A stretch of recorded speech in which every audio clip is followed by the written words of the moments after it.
শোনো মুসলমানেরা, জওয়ানদেরকে বলছি, তোমাদের প্রেমিকা আছে, তোমাদের গার্লফ্রেন্ড আছে, ঠিক না? তোমরা প্রেম করো, সারা রাত যুগে টেলিফোনে কথা বলো। আমিও তো প্রেম করি। তোমরা মনে করো আমি কি প্রেম করি না? আমিও প্রেম করি। তোমাদের মতো ভুয়া জায়গায় প্রেম করি না, ভুয়া জায়গায় নয়। তুমি দুনিয়ার একটা মেয়ের সাথে প্রেম করছো 20 বছর থেকে, পুরা জিন্দেগি প্রেম করে তার সঙ্গে জীবন যৌবন ধ্বংস করে দিচ্ছ। প্রেম করো যে মেয়ে ছাড়া তোমার ঘুম আসে না, রাত দিন টেলিফোনে কথা বলো। যেই মেয়ে টেলিফোন দিলে বাতের প্লেট ফেলাইয়া কুত্তার মতো দৌড়লো। কথা বলেন না কেন? যুবক, যার জন্য পড়ালেখা বাদ দিয়েছ, যার জন্য ফ্যান্সিডিল ইয়াবা ধরেছ, যার জন্য জীবনের সব সোনালী জীবনকে ধ্বংস করে দিয়েছ, মনে রাখবো কসম রব্বে পাকের জাতের, ওই মেয়েটা যদি আগামী কালকে ঘুম থেকে উঠে তোমার যদি স্মার্ট, তোমার যদি টাকাওয়ালা, তোমার যদি সুন্দর আর একটা যুবককে পেয়ে যায়, হয়তো তোমাকে ভুলে যেতে 1 মিনিটও লাগবে না, 1 মিনিটও না। জওয়ান, যার পুরা জিন্দগির সব ইনকাম ওই মেয়ের পিছনে দিয়েছ, যখন যা চাইছে তখন তা দিয়েছ, মেয়ের সাথে সম্পর্ক রাখতে গিয়া মা বাপের মুখে চুনকালি দিয়েছ, মেয়েকে কাছে রাখতে গিয়া মায়ের সাথে বাবার সাথে সম্পর্ক নষ্ট করেছ। যুবক, তুই জানিস না ওই মেয়ে যদি আগামীকালকে ঘুম থেকে উঠে আমেরিকার পাসপোর্টধারী, আমেরিকার সিটিজেন, ইংল্যান্ডের সিটিজেন, ইউরোপ আমেরিকার সিটিজেন কোন যুবককে পেয়ে যায়, হয়তো তোমাকে না জানিয়ে তোমার মোবাইলকে ব্লক করে তার সাথে চলে যেতে পারে। ঠিক কিনা বলেন? রব আফসোস করে বলেছেন, ইয়া আইয়ুহাল ইনসান মা গাররাকা বিরাব্বিকাল কারীম। এই মানুষ কে তোদেরকে ধোঁকা দিয়েছে আমার মতো মহান রব থেকে? অথচ আল্লাযী খালাকাকা, আমি তোদেরকে বানাইছি, গোলাম তুই কেমনে আমাকে ভুলে যাস? এই জন্য সব বাদ দেও, এই দুনিয়ার পচা নোংরা ধান্দা বাদ দেও, আল্লাহর সাথে সম্পর্ক করো। প্রেম তো স্বয়ং আল্লাহ করেছেন আমার রাসূলের সাথে। আল্লাহু আকবার। আমার রাসূলকে আমার আল্লাহ মাঝে মাঝে ডাক দিয়ে বলতেন, ইয়া আইয়ুহাল মুদাসসির, ইয়া আইয়ুহাল মুজাম্মিল। মাঝে মাঝে ডাক দিয়ে বলতেন, কুম ফানসির ওয়া রাব্বাকা ফাকাব্বির ওয়া সিয়াবাকা ফাতাহহির। ও চাদর ওয়ালা চাদর খোলো। ও হাবিবুল্লাহ প্রেমিক, তুমি কম্বলের নিচে আয়েশাকে নিয়ে ঘুমিয়েছো। আল্লাহু আরশে ইস্তাওয়া, আরশে আজিমে একা একা ভাল লাগে না বন্ধু, তুমি কম্বলের নিচে আর আমি একা একা ভাল লাগে না। আমি না তোমার সাথে প্রেম করে ফেলেছি, একা থাকতে ভাল লাগে না, তোমাকে কাছে রাখতে চাই, তোমার সাথে কথা বলতে চাই। বন্ধু, তুমি আয়েশার সঙ্গে ঘুমিয়েছো, লা তাখুযুহু সিনাতুম ওয়ালা নাওম। আমি তো 1 মিনিট ঘুমাই না, সারা রাত জেগে থাকি, একটা বার কথা বলতে চাই, আমার না ভাল লাগে না। তোমারে আমার হাত দিয়ে বানাইছি, কই যাচ্ছ? সারা রাত জেগে আছি, কথা বলতে চাই, তুমি কেমনে ঘুমাইয়া গেলা? ঘুম থেকে উঠো, ঠান্ডা পানি দিয়া ওযু করে সিজদায় পড়ে আমাকে ডাক দেও। আমি রব দূরে থাকবো না, সাথে সাথে তোমার ঘরের দরজায় হাজির হয়ে যায়। রব তো তার নাম, তুমি কেমনে সে রবকে বলে যাও? তোমার কষ্ট হয় আমি জানি। জওয়ান, তোমাদের অনেক কষ্ট, কষ্ট হইলেই ফেসবুকে লিখে দাও কেন? এখানে কি? এখানে তো কিছু নাই। কষ্ট দিলে জমা হয়েছে, একা একা আল্লাহকে বলো, একা একা আল্লাহকে বলো। কেউ পাশে না থাকলেও থাকবেন কে? সবাই স্বার্থে তোমাকে ছেড়ে দিতে পারে, একজন তোমাকে ছেড়ে দিবে না, আজও না, কবরেও না, কিয়ামতেও না, জান্নাতেও না। তিনি কে? আওয়াজ করে একটা বার বলেন কে? আরো জোরে বলেন কে? আপনারা মনে করতে পারেন আপনাদের হাত আছে, পা আছে, পঞ্চ ইন্দ্রিয় আছে, নাক কান চোখ মুখ আছে, আল্লাহরে চিনেন বুঝেন, এই জন্য আপনারা মানুষ। রব বলেছেন উলাইকা কাল আনআম, কিছু প্রাণীর হাত আছে, পা আছে, পঞ্চ ইন্দ্রিয় আছে, দেখতে মানুষের মতো মনে হয়। রব বলেছেন উলাইকা কাল আনআম, এরা চতুষ্পদ জন্তুর মতো। বালহুম আদল, মাঝে মাঝে তার চাইতে আরো খারাপ। রব বুঝাতে চাইলেন হাত পা নাক কান চোখ মুখ থাকলেই মানুষ হয় না, যদি আদর্শগত এবং চরিত্রগত ভাবে দিলের ভিতরে আল্লাহর তাওহীদ এবং রাসূলের রিসালাত না থাকে, আল্লাহর তাওহীদ না থাকে, রাসূলের রিসালাত না থাকে, চরিত্র আর আদর্শ ঠিক না থাকে, দেখতে মানুষ হলে মানুষ নয়। এই জন্য এই সমাজে বহুত মানুষ আছে যাদেরকে দেখতে মানুষের মতো মনে হয়, কিন্তু তাদের চরিত্র, তাদের কালচার, তাদের ব্যবহার, তাদের আদর্শ এই সমাজের কুকুরের চাইতে আরো খারাপ। মিথ্যা বলছি?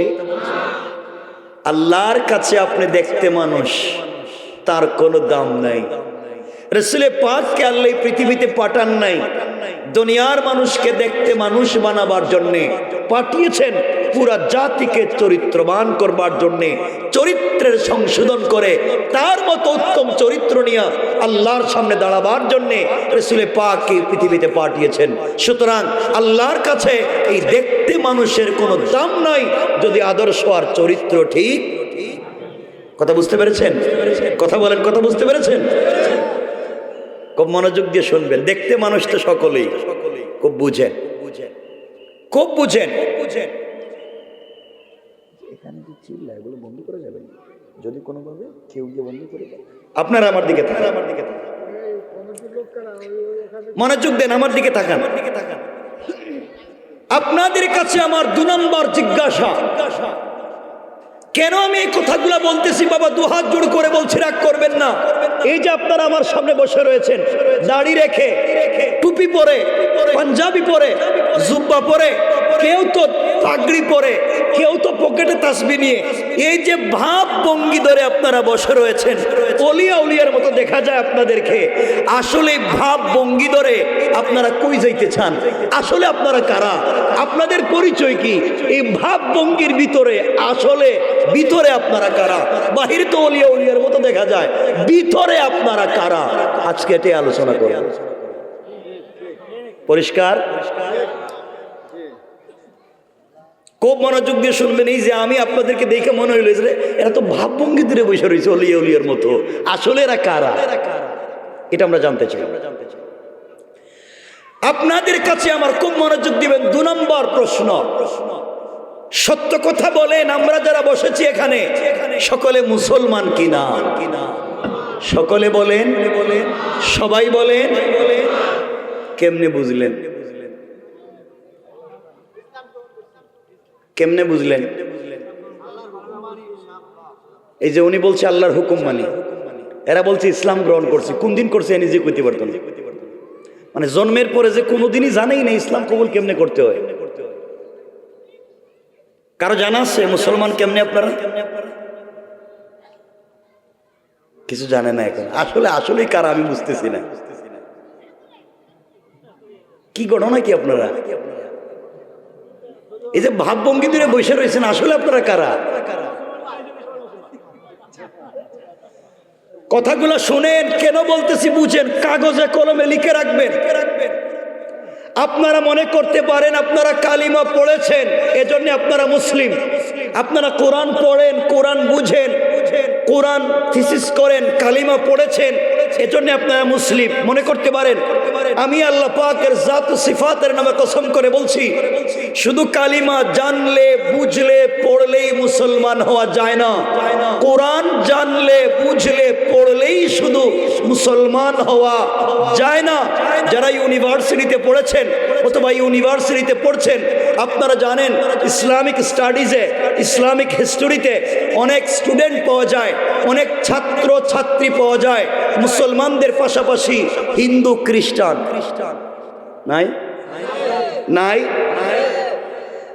এই হিন্দু খ্রিস্টান ভাই বোন তারা ইসলামিক স্টাডিজে পড়ে কোরআন থিসিস করে, কোরআন অ্যানালাইজ করে, কোরআন গবেষণা করে, ট্রিপল MA করে, MPhil করে, PhD ডিগ্রি নেয়, ডক্টর হয়। আমি জানতে চাই যারা কোরআন গবেষণা করে ডক্টর হয়েছে তারা কম জানে না বেশি জানে? সবাই বলেন না। কম পড়ছে না বেশি পড়ছে? কম বুঝেছে না বেশি বুঝেছে? তাহলে যেই হিন্দু বৌদ্ধ ইহুদি খ্রিস্টান ভাই বোন কোরআন গবেষণা করে, বেশি পড়ে, বেশি বুঝে, বেশি গবেষণা করে ডক্টরেট ডিগ্রি নিয়েছে, তারা মুসলিম। কথা বলেন, তারা কোরআন জানতো না, কোরআন বুঝতো না, কোরআন পড়তো না, এরপরেও মুসলমান নয়। কেন? তাদের জানবার, বুঝবার, পড়বার সাথে নাই আল্লাহর তৌহিদ আর নাই রাসূলের রিসালাত। বুঝা গেল আল্লাহর তৌহিদ এবং রাসূলের রিসালাত বিবর্জিত কোরআন গবেষণাও কাউকে মুসলমান বানাতে পারে। এতটুকুন বুঝছেন?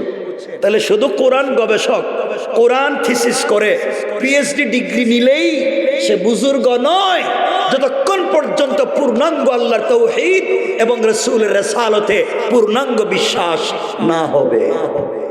এতটুকুন বুঝছেন? এখানে কে বলছেন আমরা নামাজ পড়ি এই জন্য মুসলিম? আমরা নামাজ পড়ি। আমি আবার আল্লাহ পাকের জাত ও সিফাতের নামে শপথ করে বলছি, শুধু সালাত পড়লেই আপনি মুসলমান নয়, এবং এই সালাতই আপনাকে জান্নাতে নিবে না। আমার রাসূল পাকের পিছনে অনেকেই সালাত পড়েছে, মাঝে মাঝে ইকামত দিয়েছে, রাসূলের দস্তারখানে খাবার খেয়েছে, রাসূলের মতো দাড়িও রেখেছে, রাসূলের মতো জুব্বাও ছিল। তার ইন্তেকালের পরে রাসূল পাক নিজে তার জানাজায় শরীক হয়ে ইমামতি করতে চেয়েছেন। তার ইন্তেকালের পরে রাসূল নিজের জুব্বা খুলে তার কাফনের ব্যবস্থা করেছেন। আল্লাহ বলেছেন পয়গম্বরে আরবি, আপনার মুসল্লি, আপনার দস্তারখানের সাথী আপনার মতো দাড়ি রেখে কবরে যাচ্ছে, ইয়া রাসূলুল্লাহ আপনি আপনার জুব্বা খুলে তার কাফন দিচ্ছেন। একটা নয়, 100 জুব্বা খুলে তাকে কাফন দিতে পারেন। একবার নয়, 1,00,000 বার তার জানাজার ইমামতি আপনি রাসূল করতে পারেন, কিন্তু আমি রব তাকে জান্নাত দিব না। কথা বুঝতে পেরেছেন? আমার কথা কি বুঝতে পেরেছেন? রাসূলের মুসল্লি, রাসূলের দস্তারখানের সাথী, রাসূলের জুব্বা পবিত্র জামানিয়া কবরে গেছে, রাসূল নিজে তার জানাজায় হাজির, এরপরে লোকটা জান্নাতি না জাহান্নামী? বলেন না বাবা, বলেন। কে বলছেন? অপরাধ তার ভিতরে যা ছিল, যে চরিত্র ভিতরে ছিল ওইটা বাহিরে ছিল না, আর বাহিরে যে ভাব ধরতো ওই ভাবের বিশ্বাস ভিতরে ছিল না। অর্থাৎ আপনারা যে ভাব ধরছেন এই ভাবের বিশ্বাস আপনাদের ভিতরে আসেনি, আর ভিতরে যে বিশ্বাস আছে এটা আপনাদের ভাবের সঙ্গে মিল আসেনি। এটা আমি বুঝতে চাই। আমার পরিষ্কার ওয়াজ বুঝছেন? এই লোকটা জাহান্নামী, রাসূলের মুসল্লি, রাসূলের দস্তারখানের সাথী, রাসূলের জুব্বা নিয়ে কবরে, রাসূল নিজে তার জানাজায় হাজির, এরপরও জাহান্নামী। নাম আব্দুল্লাহ ইবনে উবাই ইবনে সেলুল, সব তার ঠিক ছিল, এরপরেও জাহান্নামী। অর্থ দাঁড়ালো তার দিলের বিশ্বাস বাহিরে ছিল না, আর বাহিরের বিশ্বাস দিলে ছিল না। কথা বলেন,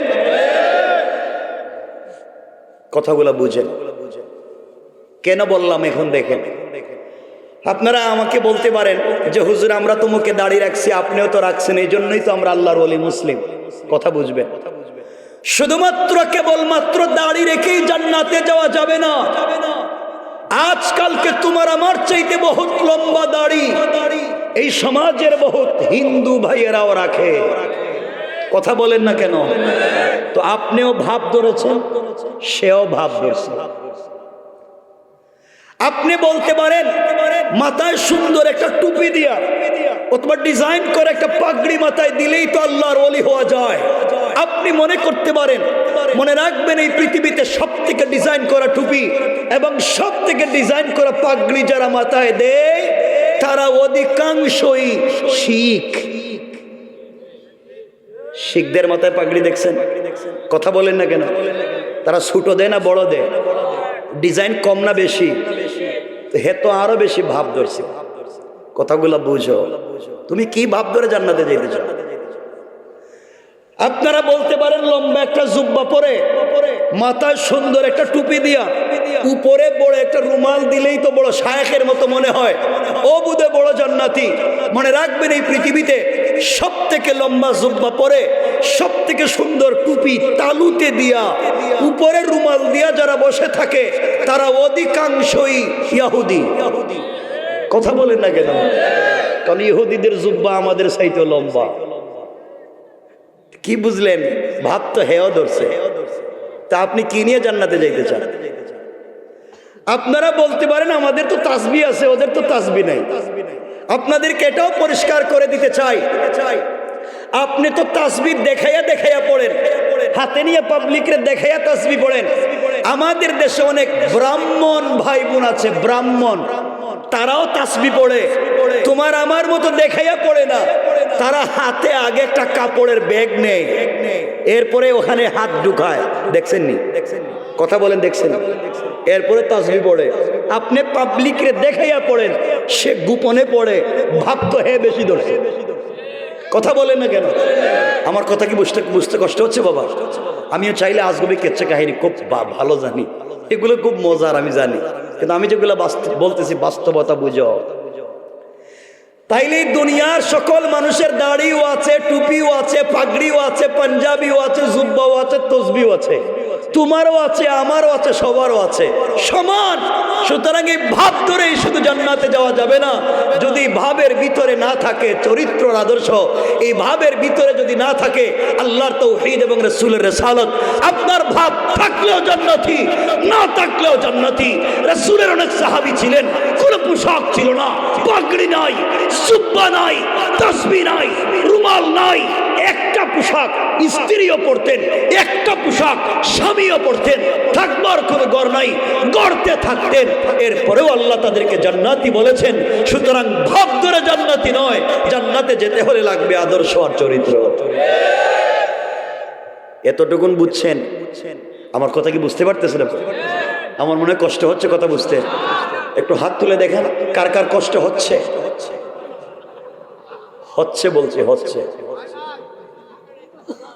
কষ্ট হচ্ছে, মানে হাত দিয়ে এমনি উঠতে জায়গা। বুঝেন না সামনে কি বলতে চাই? বুঝেন? তাইলে বুঝা গেল ভাব ভঙ্গি ধরে লাভ নাই। কেন এই কথাগুলো বলছি এবার মনোযোগ দিয়ে শোনেন। এখানে অনেক মুরব্বী বসা, এই সমাজ আপনারা নষ্ট করেছেন বাবা। কিয়ামত অবধি আপনারা বাইচে থাকলে আমার আর আইনেন না, দাওয়াতও দিয়েন না, কিন্তু আমার এই কথাগুলো শুনেন। সমাজ আপনারা নষ্ট করেছেন।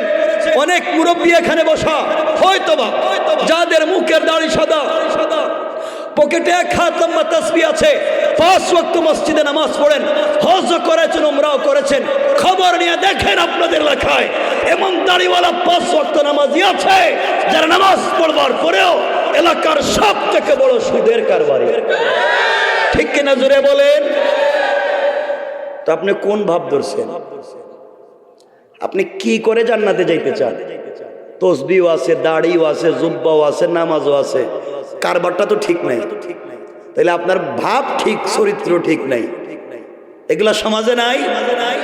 তাহলে সমাজটা নষ্ট করছে কে? আমরা। বলেন আমরা, সবাই বলেন, নষ্ট করছে কে? সবাই বলেন। এজন্য আজকের ওয়াজের মূল প্রতিপাদ্য হলো, যেই শব্দ পুরো আলোচনায় থাকবে, এর অর্থ দাঁড়ালো আজকের মৌলিক ওয়াজের একটা শব্দ হলো ভালো হয়ে যাও। কি হয়ে যাও? এই সমাজে যারা নামাজ পড়ে সুদের কারবার করে, তারা তাদের মায়ের সাথে জেনার মতো অপরাধ করে। যারা সুদের কারবার করে তারা আল্লাহ এবং তার রাসূলের বিরুদ্ধে যুদ্ধের মতো অপরাধ করে। যারা আল্লাহর বিরুদ্ধে যুদ্ধ করতে চায়, যারা তাদের মায়ের সাথে জেনার মতো অপরাধ করে বেড়ায়, তারা এই সমাজে মুসলমান পরিচয় নিয়ে বসবাস করা তো দূরের কথা, এই সমাজে এই পরিচয় তারা দিতে পারবে না। ঠিক কিনা জোরে বলে? না, এগুলা সমাজে আপনারা তো শয়তান খুঁজে পান না।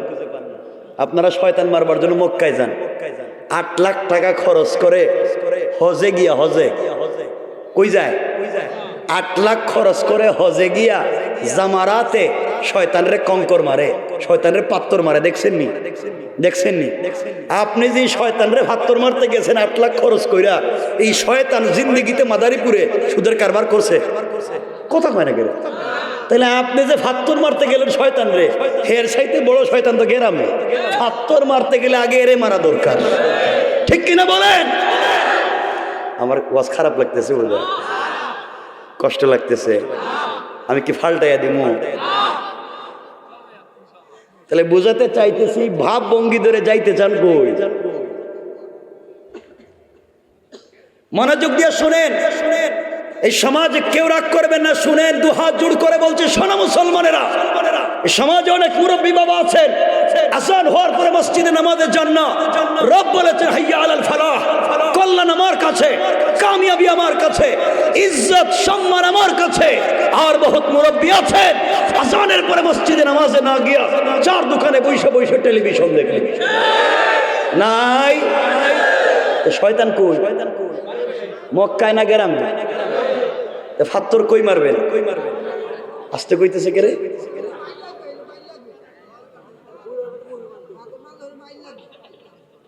8 লাখ খরচ করে গেছে মক্কায়, শয়তান আল্লাহরে কইতেছে এই কামটা তো আমিও করি নাই, আমারে মারতে আইছে কে রে? চার দোকানে বৈশা, মুরব্বীর বয়স হয়ে গেছে, মসজিদে যাওয়ার কথা, চার দোকানে বৈশা বদনাম করতেছে, গীবত, শিকায়ত, সমালোচনা, চুগলখড়ি, কার বউ কার সাথে বাইগা গেল, কার ছেলে কার মেয়েরে নিয়ে গেছে গা, কোন হুজুর কি গঠাইছে, এই নিয়ে মুরব্বীর টেনশনের শেষ নেই। কথা বলেন না কেন? এগুলা সমাজে আছে না নাই? এগুলা থাকতে ভাব ধরছেন কে রে? এই যে অলিয়া উলিয়ার মতো ভাব, কই যাইতে চান? ঘটনা কি? কেউ রাগ করবেন না বাবা, শোনেন, সমাজ এমন খারাপ করে দিয়েছেন আপনারা, এমন খারাপ করেছেন। অনেক মুরব্বী আছেন 5 ওয়াক্ত নামাজ পড়েন, আওয়াবিন পড়েন, চাষ পড়ে, ইশরাক পড়ে, তাহাজ্জুদের নামাজও পড়ে, ফজরের নামাজ জামাতে পড়ে, এরপরে রুটিন মতো সকালে কোরআন শরীফ পড়ে, এরপরে আল্লাহর নামের জিকির করে রুটিন মতো, এরপরে কুদাল একটা কান্দে নিয়া আল্লাহর নামের জিকির করে করে জমিতে যায়, আর আল্লাহর নামের জিকির করে আরেকজনের আইল কাইটে ঢুকে। কথা বলেন না কেন? এগুলা নাই। শয়তান কই? আহা, শয়তান খুঁজে পায় না এরা। শয়তান মারতে মক্কায় গেছে, আর শয়তান আইল কাটতেছে বুঝে বুঝে।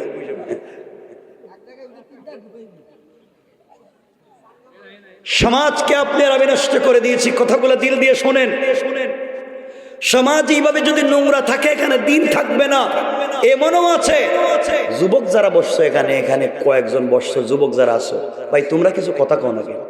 তোমরা আমাকে একটু সাপোর্ট দিও। তোমরা তো খারাপের খারাপ, তোদের ওয়াজ করলে তো আরেকটা বেশি ওয়াজ করে লাগবে।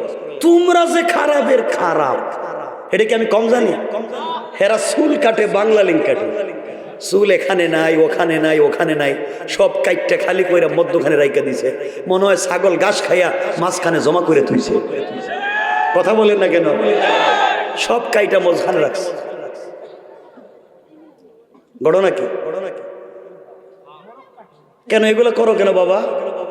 এরপরে মহিলা কলেজের ছুটি হইলে দেখবেন মোটর সাইকেল না কলেজের গেটে জায়গা। তোমার কাম কি এখানে? এগুলো করো কেন?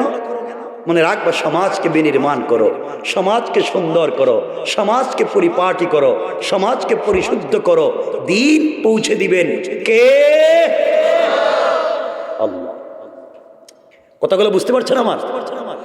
সমাজ আপনি আমি নষ্ট করে দিয়েছি, এই সমাজ থেকে দিনকে আপনি আর আমি মুছে দিয়েছি, এই জমিন থেকে দিন মুছে দিচ্ছি। কথাগুলো মনোযোগ দিয়ে শোনেন। আমরা যারা ভিলেজ পলিটিক্স করি, এলাকার ভিলেজ পলিটিক্স করি, এলাকার মাতবর, এলাকার বিচারি, এলাকার মডল, এলাকার মাতবর, এলাকার বিচারি, পঞ্চায়েতের বড় মুরব্বী, আমরা এমনও হয়ে গিয়েছি, খবর নেন আপনাদের এলাকায়, হয়তো বৃহত্তর এলাকায় খবর নেন, এমন লোক আছে যারা পঞ্চায়েতের বিচার করতে গিয়া 1 কাপ রং চা খাইয়া এদিকের বিচার কে দিকে দিল। কথা বলেন নাই? কামটা করলো কি?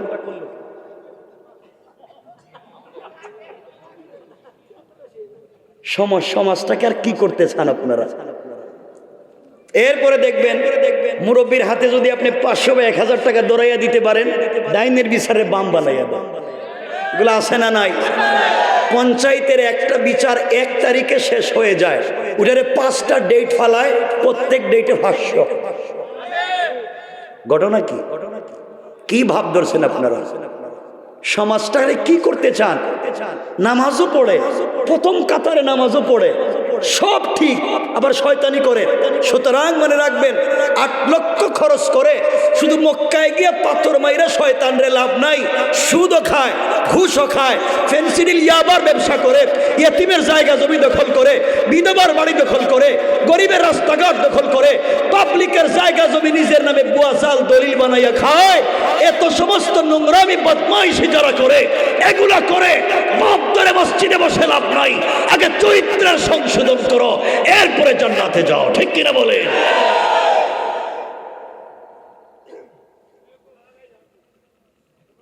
জান্নাত এত সহজ না, জান্নাত এত সহজ না। ভালো করে দিন বুঝেন, ভালো করে দিনের কথা বুঝেন। সমাজ নষ্ট, একেবারেই নষ্ট। আজ যুব সমাজ ইয়াবা, বাবা, বোতল এগুলা ছাড়া তারা চলতেই পারে না। কথা বলেন, এগুলা কি মসজিদের কোন ইমাম সাহেব বিক্রি করে, না মাদ্রাসার কোন হুজুর? এগুলা আয় কেমনে? গ্রাম পর্যন্ত আসে কেমনে? যুবকদের হাতে আসে কেমনে? পুরা যুব সমাজ ধ্বংস হয়ে যাচ্ছে, যুব সমাজের চরিত্র নষ্ট হয়ে যাচ্ছে। এর একটাই কারণ, সমাজে ইয়াবা, ফেন্সিডিল, মাদক মরে গিয়েছে। সুতরাং যারা মাদক ব্যবসায়ী হয়, যারা মাদকের সাথে সম্পর্ক রাখে, তারাই সমাজের যেই ব্যক্তি হোক না কেন, তাকে সমাজে অবাঞ্ছিত করা দরকার। কারণ মাদক দিয়ে একটা সমাজ নষ্ট হয়ে যায়, মাদক একটা পরিবার নষ্ট হয়ে যায়। একটা পরিবারে যদি একজন মাদক কারবারি মাদক খায়, সেবন করে, এই পরিবারের যে কি হয়, এই পরিবারের লোক বলতে পারে। এজন্য আল্লাহ আমাদেরকে হেফাজত করুক, বলেন আমিন। সকলে বলেন আমিন। কত কথা বলতাম, কথা তো অনেক, সংক্ষেপ করে করে বলতে দিই সামনে যাওয়ার জন্য। সংক্ষেপ, সমাজ নষ্ট, পরিবার নষ্ট, শেষ পর্যন্ত এমন হয়েছে আল্লাহর ঘর মসজিদ পর্যন্ত আমরা নষ্ট করে দিচ্ছি। আজকালকে অনেক বাচ্চারা, ছোট ছোট বাচ্চারা মসজিদে নামাজ পড়তে যায়, আর কিছু মুসল্লি আছে এই বাচ্চাদেরকেও বের করে দেয়। এগুলা কি এলাকায় আছে? আপনারা কি আমাকে সত্য কথাটা বলবেন যে বাচ্চাদেরকে কেন মসজিদ থেকে বের করে দেয়? হ্যাঁ, দুষ্টামি করে, হাঁটাচলা করে, মারামারি করে, কথা বলে, আর আর এটাই তো মারামারি করে, দুষ্টামি করে, চিল্লাচিল্লি করে, হাঁটাচলা করে, এই তো সব ঠিক, কিন্তু বের করে দিতে কইছে কে? কিছু বললেন না যে? আমি বলছি বাচ্চারা সব দুষ্টামি করে ঠিক, বের করে দিতে বলছে কে? কিছু কয় না। কেন দেন? মনে রাখবেন মুরব্বী বাবা, আপনার নামাজ তো কবুল হয় না মসজিদে। নামাজ পড়ে সুদ খাও, ঘুষ খাও, ওজনে কম দেও, নামাজ পড়ে গরিবরে ঠকাও, মসজিদে আপনার নামাজ কবুল হয় না। মসজিদে যদি সালাত কবুল হয়, এই মাসুম বাচ্চাদের ওসিলায় নামাজ কবুল হয়। আপনি এদেরকে বাইর করে দেন। এগুলা করা যাবে? বলেন না যাবে? একটা বাচ্চা মসজিদে সকলের আগে নামাজে আসছিল, দেখবেন মুসল্লিরা এদেরকে বাইর করে দেয়, মুসল্লিরা এদেরকে বের করে দেয়। একটা বাচ্চা সবার আগে মসজিদে নামাজে গেছে, কিছু লোক ঢুকে বাইর করে দেয়। কেন রে বাবা? বাচ্চাদেরকে মসজিদে নিয়ে যাও, ওরা গান বাজনায় যাচ্ছে না, ফেন্সিডিল ইয়াবায় যাচ্ছে না, হারাম কাজে যাচ্ছে না, মসজিদে যাচ্ছে, ওদেরকে বের করে দিও না। ইনশাআল্লাহ। অল্প কিছু কথা বললাম, এগুলা হচ্ছে সামাজিক অবক্ষয়, এগুলো হচ্ছে সামাজিক নোংরামি, এগুলো হচ্ছে সামাজিক অন্যায়, যে এইগুলো সমাজে থাকলে এই সমাজে দিন থাকবে না। এখন আপনাদের মনে হয় কি এগুলা সমাজে থাকবে না দূর হবে? বলেন, দূর হওয়া দরকার আছে। রব কোরআনে বলেছেন এই অন্যায় থেকে বেঁচে থাকবার পথ এবং পদ্ধতি। আমার মুসলমান বন্ধুগণ, গভীর মনোযোগ। আল্লাহ রাব্বুল ইজ্জত ওয়াল জালাল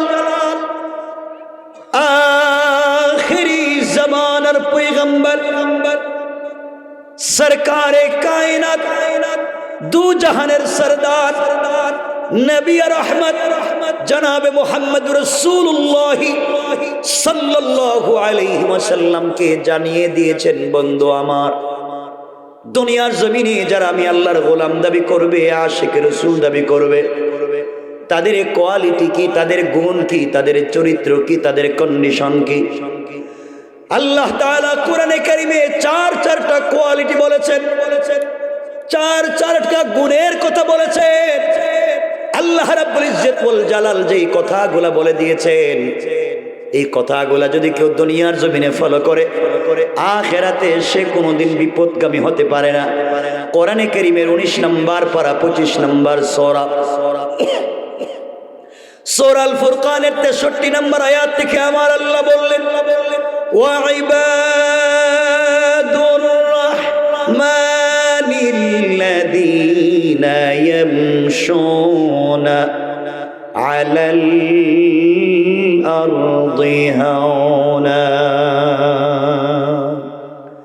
আল্লাহ রাব্বুল ইজ্জত ওয়াল জালাল বলছেন মুসলমানেরা এই দুনিয়ার জমিনে যারা আমি আল্লাহর গোলাম দাবি করবে আশিক রাসূল দাবি করবে আমি আল্লাহর গোলাম নিজেকে মনে করবে বান্দারে আমি আল্লাহর গোলামের এক নাম্বার গুণ হলো আমার গোলাম দুনিয়ার জমিনে কোনোদিন অহংকার করতে পারে না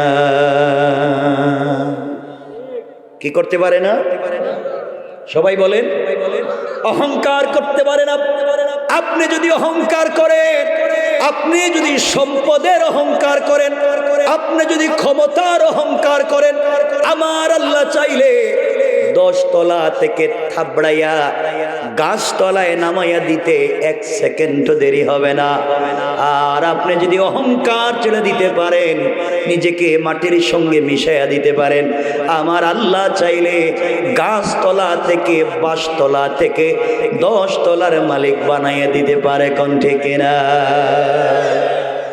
এই জন্য আল্লাহর গোলামের 1 নাম্বার গুণ অহংকার করা যাবে আওয়াজ করে বলেন যাবে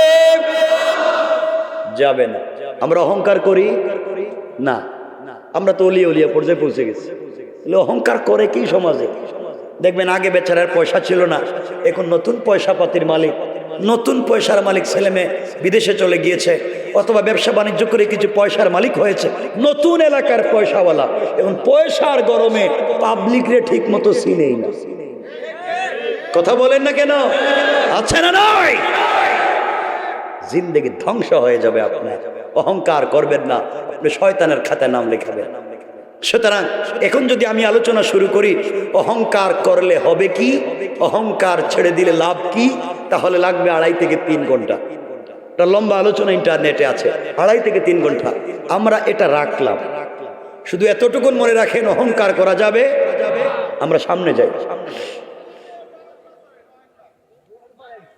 আরে শুনেন না রে বাবা আপনাদের কি কষ্ট হইতেছে শুনেন না আর একটু সামনে যাই আল্লাহর গোলামের 2 নাম্বার গুণ আল্লাহ বলছেন ওয়াইদা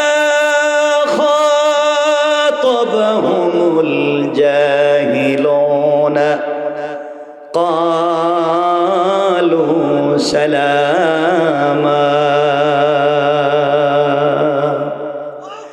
আল্লাহ রাব্বুল ইজ্জত ওয়াল জালাল বলছেন মুসলমানেরা এই দুনিয়ার জমিনে যারা আমি আল্লাহর গোলাম দাবি করবে আশিক রাসূল দাবি করবে দুনিয়ার জমিনে যারা নিজেকে আমি আল্লাহর গোলাম মনে করবে বান্দারে আমি আল্লাহর গোলামের 2 নম্বর গুণ হলো আমার গোলামকে কেউ গালি দিলে গালির জবাব দেওয়া যাবে না আঘাত করলে আঘাতের জবাব দেওয়া যাবে না গীবত শিকায়েত সমালোচনা করলে জবাব দেওয়া যাবে না বরং আমি আল্লাহর গোলাম যারা দাবি করবে আমার গোলামকে যদি কেউ কষ্ট দেয় আমার গোলাম কষ্টের জবাবে কষ্ট না দিয়া ওই ব্যক্তির জন্য শান্তি আর সালামতের দোয়া করে যায় পড়েন সুবহানাল্লাহ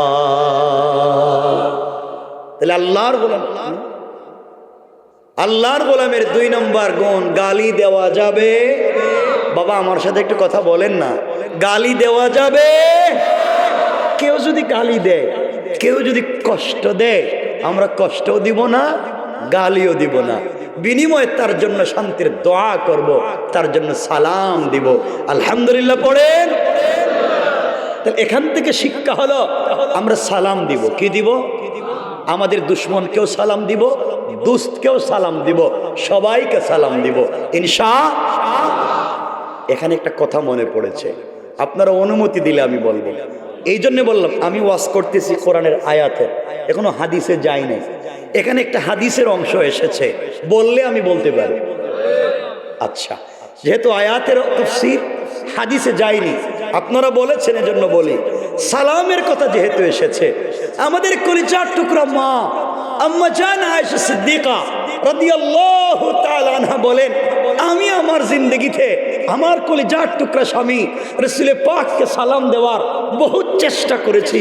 আমি যখন দেখতাম আমার স্বামী সরকারে কায়নাত ঘরের ভিতরে আসতেছেন, তখন আমি ঘরের দরজার চিপায় দাঁড়িয়ে থাকতাম, পর্দার আড়ালে দাঁড়িয়ে থাকতাম, রাসূল পাক যেন আমাকে দেখতে না পারেন। তিনি দরজায় এসে আমাকে আয়েশা বলে ডাক দিবেন, আর আমি দরজা খুলে ঝাপটি মেরে তাকে জড়াইয়া তার কপালে চুম্বন দিয়া আমি স্ত্রী হিসাবে সর্বপ্রথম তাকে সালাম দিব।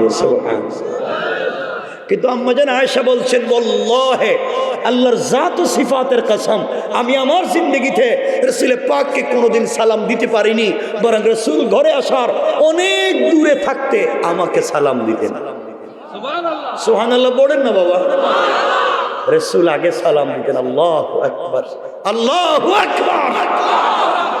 এখান থেকে শিক্ষা কি? রাসূল আগে সালাম দিয়েছেন আম্মা জান আয়েশাকে, এর অর্থ দাঁড়ালো স্বামী সালাম দিয়েছেন স্ত্রীকে। রাসূল পাক সাল্লাল্লাহু আলাইহি ওয়াসাল্লাম স্বামী, আম্মা জান আয়েশা হচ্ছেন স্ত্রী। রাসূল পাক আম্মা জান আয়েশাকে সালাম দিয়েছেন। শিক্ষা হলো স্বামী স্ত্রীকে সালাম দিয়েছেন। আমাদের জন্য শিক্ষা হলো বাহির থেকে ঘরে গেলে স্বামী সালাম দিবেন স্ত্রীকে। কথা বলেন না কেন? কে সালাম দিব? স্বামী দিবে সালাম কারে? বলেন না বাবা। আপনারা সত্য কথা বলেন, সালাম দেননি। মিথ্যা কথা বলা মহাপাপ। যে বুজুর্গ ওলামায়ে কেরাম সবাই বসা, মিথ্যা কথা বলবেন না, সত্য কথা বলেন। আপনার স্ত্রীকে সালাম দেন, দেন না কেন? লজ্জা। ওরে আল্লাহর লজ্জা। বউরে সালাম দিতে নাকি লজ্জা হয়, আর বউরে পিড়াইবার সময় লজ্জা কই যায়। ওই দিন একজন বলতেছে, বউরে পিড়াইতে পিড়াইতে বলতেছে, তুই আমারে আব্বা কর। চিন্তা করছো? বউ মায়ের খাইতে খাইতে বলতেছে, তুমি আমার বাপ, আমারে তুমি ছেড়া দাও। এমপি সাহেব আসছে তো, একজন এটা ঘোষণা করে দেন। কেউ নাই? কেউ নাই?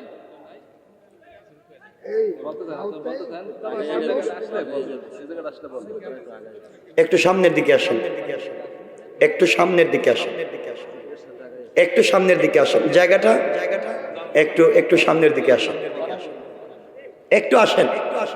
আপনাদের এলাকার জনপ্রিয়, জননন্দিত জনপ্রতিনিধি, যাকে আমরা দূর থেকেও চিনি, তিনি এসেছেন। সাবেক নৌ পরিবহন মন্ত্রী না? হ্যাঁ হ্যাঁ, আমিও চিনি, খুব ভালো করে চিনি।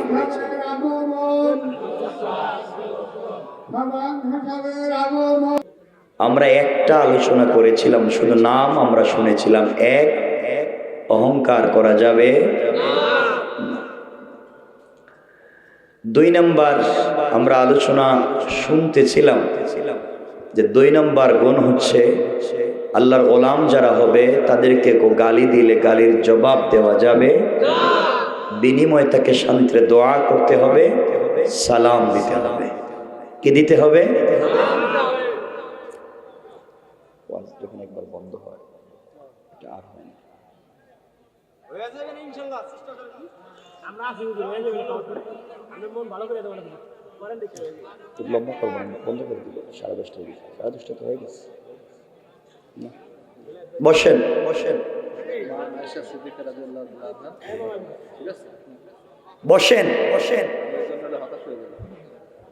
সুতরাং এই পৃথিবীতে চলার পথে, এই পৃথিবীতে চলার পথে অন্যায় অনাচার থেকে নিজেকে হেফাজত করে জান্নাতের পথে নিয়ে যেতে হলে গুণ লাগবে কয়টা? সবাই বলেন।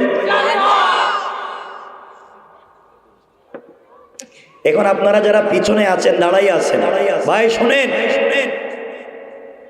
এই যে কথা বলে এখানে, এরা দাঁড়ায় দাঁড়ায় এখানে কথা বলে, এখানে যদি কথা বলেন তাহলে চলে যান, আর না হয় একটু বসেন, আমারে কথা বলতে দেন।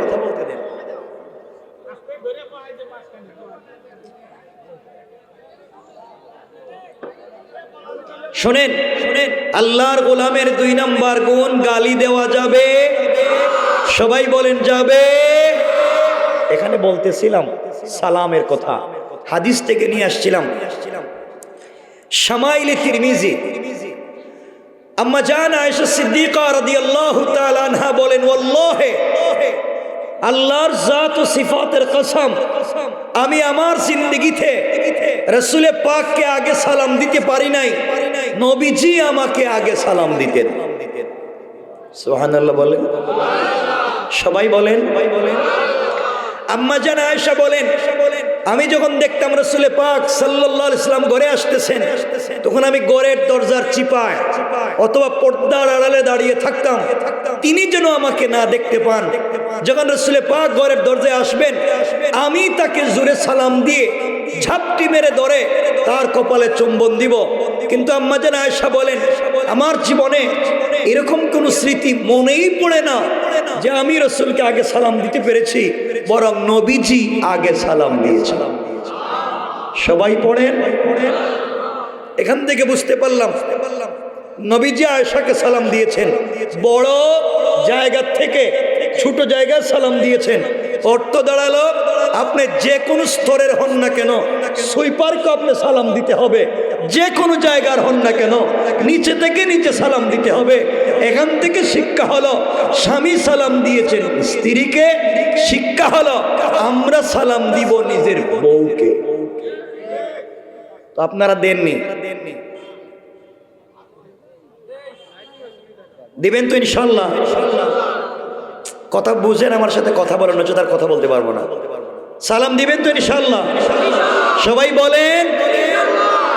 এই এতদিন যে মুরব্বী যারা চেহারার দিকে তাকায় রয়েছে, এরা হাসতেছে, এই যে মুরব্বীরা হাসতেছে, এরা চিন্তা করতেছে 40-50 বছর গেছে গা, বউরে জিন্দিগিতে সালাম দিলাম না, আজকে আবার সালাম দিলে কি মনে করে ফেলায়? হ্যাঁ, সালাম দিবেন? কথা বলে না কেন? হাদিসে কুদসিতে আল্লাহ বলেছেন, যেই ঘরে স্বামী স্ত্রীকে সালাম দেয়, স্ত্রী স্বামীকে সালাম দেয়, আল্লাহ বলেছেন এই ঘরে আসমান থেকে 300টা বারাকাতের দরওয়াজা খুলে দেয়। সালাম দিবেন? আর রাসূল পাক মিশকাত বাবু তিব্বে ওয়া রাকাক, ডাক্তার এবং ডাক্তারি, এই অধ্যায়ে রাসূল পাক বলেছেন, কোন স্বামী যদি আওয়াজ করে স্ত্রীকে সালাম দেয়, স্ত্রী যদি আওয়াজ করে স্বামীকে সালাম দেয়, তাদের মধ্যে হৃদ্যতা থাকে, অন্তরের ভালোবাসা নিয়ে সালাম দেয়, তাহলে যদি হার্টে কোনো রোগ থাকে আল্লাহ তা কমাইয়া দিবেন। সালাম দিবেন ইনশাআল্লাহ। আজকে থেকে মুরব্বী যারা আছেন, মুরব্বী যারা আছেন একটু কম আর কইতেছেন, তোমরা যে কই বিয়ে করছো নি, আর তো 20 বছর লাগবে তোমার বিয়ে করতে, যারা বিয়ে করছে হেরাই কইতেছে না। সালাম দিবেন তো ইনশাআল্লাহ? আজকের থেকে ইনশাআল্লাহ। আজকেই বাসায় গিয়ে ঘরের দরজায় দাঁড়াইয়া বলবেন, বউ আসসালামু আলাইকুম ওয়া রাহমাতুল্লাহ। বউ কই, বৌমা এর আজকে কোন বুতে ধরলো, আজকে থেকে সালাম দিতেছে। আপনি বলবেন কোনো বুতে ধরে নাই, হুজুর ওয়াজ করছে আর আমি সুন্নত আদায় করছি। ইনশাআল্লাহ। সবাই বলেন ইনশাআল্লাহ। যদি সালাম না দেন, ওয়াজ এখন উল্টায় দিন, মহিলাদের পক্ষে ওয়াজ করে দিন, পুরো আপনাদের বিরুদ্ধে চলে যাবে। এমন বিরুদ্ধে ওয়াজ করবো, আর বাসায় বউরি কোনো কাজ করাইতে পারবেন না, রান্না করাইতে পারবেন না, ঘর মুছাইতে পারবেন না, সব আপনি করা লাগবে। এমনকি বউর কাপড় আপনি ধুইয়া দেওয়া লাগবে। এমনকি সালাম দিবেন তো? বলেন ইনশাআল্লাহ। হাদিসের বাকি অংশ হলো, 1 মিনিটে বলি, আমার দিকে তাকান। হাদিসের বাকি অংশ হলো, ঘরে গেলে মাঝে মাঝে নিজের স্ত্রীকে নিজের হাত দিয়া মুখে উঠাইয়া খাওয়াইয়া দিয়ে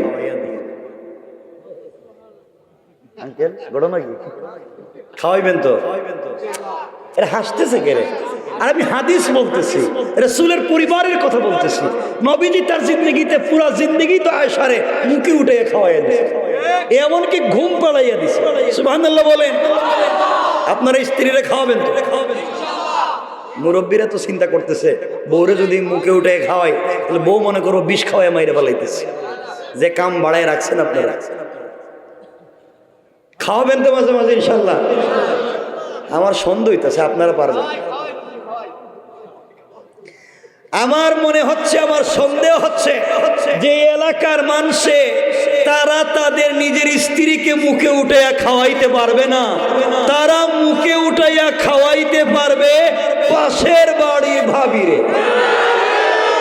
এটা ঠিক কইছে কে রে? এটা তো খারাপের খারাপ দেখতেছি, ভালো জায়গা ঠিক হয় না। বিয়ে করছে কারে খাওয়াইবো কয় আরেকটা, এই চলতেছে। কত খারাপ চিন্তা।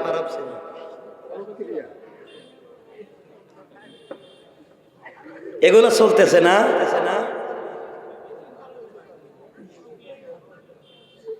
আল্লাহর ওয়াস্তে এগুলা বাদ দেওয়া লাগবে ইনশাআল্লাহ।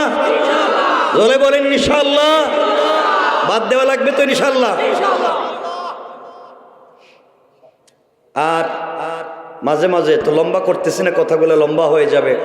মাঝে মাঝে স্ত্রীর বাসায় গেলে শোনেন না মুসলমানেরা, আরে আমার রাসূলের ঘরে হোয়াইট ডো আলমারি ছিল না, এয়ার কুলারের কন্ডিশন ছিল না, টাইস আর সিরামিক ছিল না, ঘরে কিচ্ছু নাই, কিন্তু তার পুরোটা ঘর ছিল প্রেম মোহাব্বত আর ভালোবাসায় ভরা। এজন্যে মাঝে মাঝে ঘরে গেলে মাঝে মাঝে স্ত্রীর হাতের নৌকে পায়ের নুকে মেহেদি লাগাইয়া দিয়ে। ঠিক তো? আমি জানি ইনশাল্লাহ কইতে বলছি। মাঝে মাঝে মেহেদি লাগাইয়া দিবেন তো? মুরব্বী বাবা ছায়া রয়েছেন কে? মনে হয় গুরুস্থান থেকে বেরিয়েছেন। দিয়েন লাগাইয়া, চাচিরে দিয়েন, ভালো দিবেন তো? আরে আমার রাসূল, আমার রাসূল আম্মাজান খাদিজা বড় বৃদ্ধা হয়ে গিয়েছিলেন, তারে দিয়েছেন, আপনি পারবেন না? মাঝে মাঝে মেহেদি লাগাইয়া দিবেন। এরপরে মাঝে মাঝে চুল আছে না, চুলগুলা আছড়াইয়া বেনি করে দিবেন। এরা হাসতেছে কে রে? আম্মাজান আয়েশা, শোনেন না, সামাইলে তিরমিজি, আম্মাজান আয়েশা চুল আছড়াইতে পারতেন না, নবীজি গড়ে সে চুল আছড়াইয়া ওগুলা বেনি করে দিতেন। সুবহানাল্লাহ বলেন। নবীজি পারতেন, আপনি পারেন না? মাঝে মাঝে ওই যে স্ত্রীর চুল আছে না, মাথার চুল আসেনি, ওগুলারে কালারিং করবেন, পার্লারিং করবেন। না কেরে না ঘটনা কি? না কেন? কোন হাদিসে নাই? এরা দেখতেছি সব ওয়াজ জানে, হাদিসে নাই। এরা তো সবগুলো বউর দুশ্মন দেখতেছি। এরা বউরে ভালো দেখতে চায় না, বউ একটু পরিপাটি থাকুক, সাজগুজ করে থাকুক, এরা এটা চাই না। কয় হারাম। বউ তার চুলে কালারিং করবে, এটা হারাম হবে কেন? হাদিসে শুধু কালো কালার ছাড়া, আবারও বলছি কালো কালার ছাড়া সব কালার জায়েজ। আমি বলছি না আপনি আপনার স্ত্রীকে হাতে পায়ে মেহেদি দিয়া, চুলে কালারিং করে, পার্লারিং করে, মেকআপ করে, বিউটিফাই করে, এক্সট্রা অর্ডিনারি করে, স্মার্ট করে, আকর্ষণীয় করে, 3 কোয়ার্টার প্যান্ট আর সেন্ডু গেঞ্জি পরাইয়া এই রাস্তায় নিয়ে বের হতে আমি বলছি না। আমি বলছি আপনি আপনার স্ত্রীকে বিশ্ব সুন্দরী মেয়ের মতো সাজাইয়া চমৎকার পার্লারিং করে আপনার বেডরুমে আপনার চোখের সামনে আপনার স্ত্রীকে আকর্ষণীয় আবেদনময়ী করে যদি উপস্থাপন করেন, তাহলে রাস্তায় গিয়া অন্যের মেয়ের দিকে আর অন্যের স্ত্রীর দিকে আপনার চোখ যাবে না। ঠিক না? রাস্তায় গিয়ে অন্যের মেয়ের দিকে আপনার চোখ যায়, রাস্তায় গিয়ে অন্যের স্ত্রীর দিকে আপনার চোখ যায়, এর অর্থ দাঁড়ালো ঘরের নিজের বউরে ভাল লাগে না। আমি চাই আপনি আপনার স্ত্রীকে ভালোবাসেন, তাইলে পরকীয়া বন্ধ হবে। আমি চাই আপনার স্ত্রীকে সুন্দর করেন, তাহলে অন্য মেয়ের আকর্ষণ আপনাকে আকৃষ্ট করবে না। আপনারা তো বউরে বস্তার মতো বানিয়ে রাখছেন। হে ওয়াজ করলে তো আর মাইর খাইবেন বাড়ি থেকে। এমনি তো সব উল্টা পাল্টা হয়ে গেছে। স্ত্রীর আপনারা কি পাইছেন, কি পাইছেন কোন তো? বেচারে সকালে ঘুম থেকে উঠে, শোনেন শোনেন, ঘুম থেকে উঠেই ছোট ছোট বাচ্চা থাকলে বাচ্চাদেরকে পরিষ্কার করো, বাচ্চাদের ডাইপার চেঞ্জ করে দেও, ওয়াশরুম সবগুলো পরিষ্কার করো, ঘরের সবার কাপড় চোপড় ধৌত করে দাও, সবার বেডরুম গুছিয়ে দাও, সবার নাস্তা রেডি করে দাও, বাচ্চা থাকলে বাচ্চাকে স্কুলে নিয়ে যাও, স্কুলের টিফিন তৈরি করে দাও, ওদেরকে স্কুল থেকে নিয়ে আসো, হাঁস মুরগ থাকলে তাও দেখো, গরু ছাগল থাকলে তাও দেখো, রুগী কেউ থাকলে তারাও দেখো। এই কাম করতে করতে আত্মীয় স্বজন আইলে হেরেও দেখো। সব কাজ করতে করতে মহিলা সারাদিন কাজ করতে করতে রাত্রে যে কোন সময় না খাইয়া ঘুমাইয়া গেছে একটা স্বামী নাই গিয়া জিজ্ঞাসা করে না, বউ তুমি খাইছো? কথা বলেন না কেন? এগুলো কেন করেন? হেরে কি কাজের বুয়া পাইছেন? এগুলো কেন করেন আপনারা? স্ত্রীর সাথে আল্লাহর ওয়াস্তে স্ত্রীর সাথে এগুলো করবেন না। আর স্ত্রীরা তো খারাপ হয়ে যাইতেছে। এরা দেখবেন যেটা দামি কাপড়, স্মার্ট ড্রেস, ওটা তারা স্বামীর সামনে পরে না, ওটা রাইখা দেয়। আর সারাদিন যে কাপড় পরে রান্নাবাড়ি করছে, ঘর মুছামুছি করছে, একবারে শরীরে গামের গন্ধ লাগিয়ে রয়েছে, ওইটা পরেই স্বামীর সাথে বস্তার মতো ঘুমায় পড়ে। কথা বলেন, কথা বলে না কেন? শোনেন শোনেন, কেন এগুলো হচ্ছে? সমাজকে পরিবর্তন করেন। আপনার শরীরের অংশ হচ্ছে আপনার স্ত্রী, এখন তার থেকে আপনার সন্তান জন্ম নিচ্ছে। আপনি তার সাথে সময় দেন, ভালো কথা বলেন, চমৎকার সময় কাটান, এতে আপনার সন্তান ভালো হবে, আপনার সন্তান সচ্চরিত্রবান হবে। আর আজকালকে একই রুমে দুই স্বামী স্ত্রী ঘুমায়, একজন পূর্ব দিকে একজন পশ্চিম দিকে মুখ দিয়া, আর মধ্যখানে এরা ব্যারিকেড দিছে, ওয়াল করছে কুলবালিশ দিয়া। কথা বলেন না কেন? কেন এগুলো কি? পরিবারকে সুন্দর করো, সবে মিলেমিশে একটা পরিবারকে চালাও। আল্লাহ কবুল করুক, পড়েন আমিন, বলেন আমিন। লম্বা করতেছি না। আল্লাহর গোলামের 2 নম্বর গুণ, গালি দেওয়া যাবে না, সংক্ষেপ করে দিলাম, সামনের দিকে চলে যাই। আল্লাহর গোলামের 3 নম্বর গুণ আল্লাহ বলছেন, ওয়াল্লাযীনা ইয়াবীতুনা লিরাব্বিহিম সাজ্জাদাও ওয়া কিয়ামা।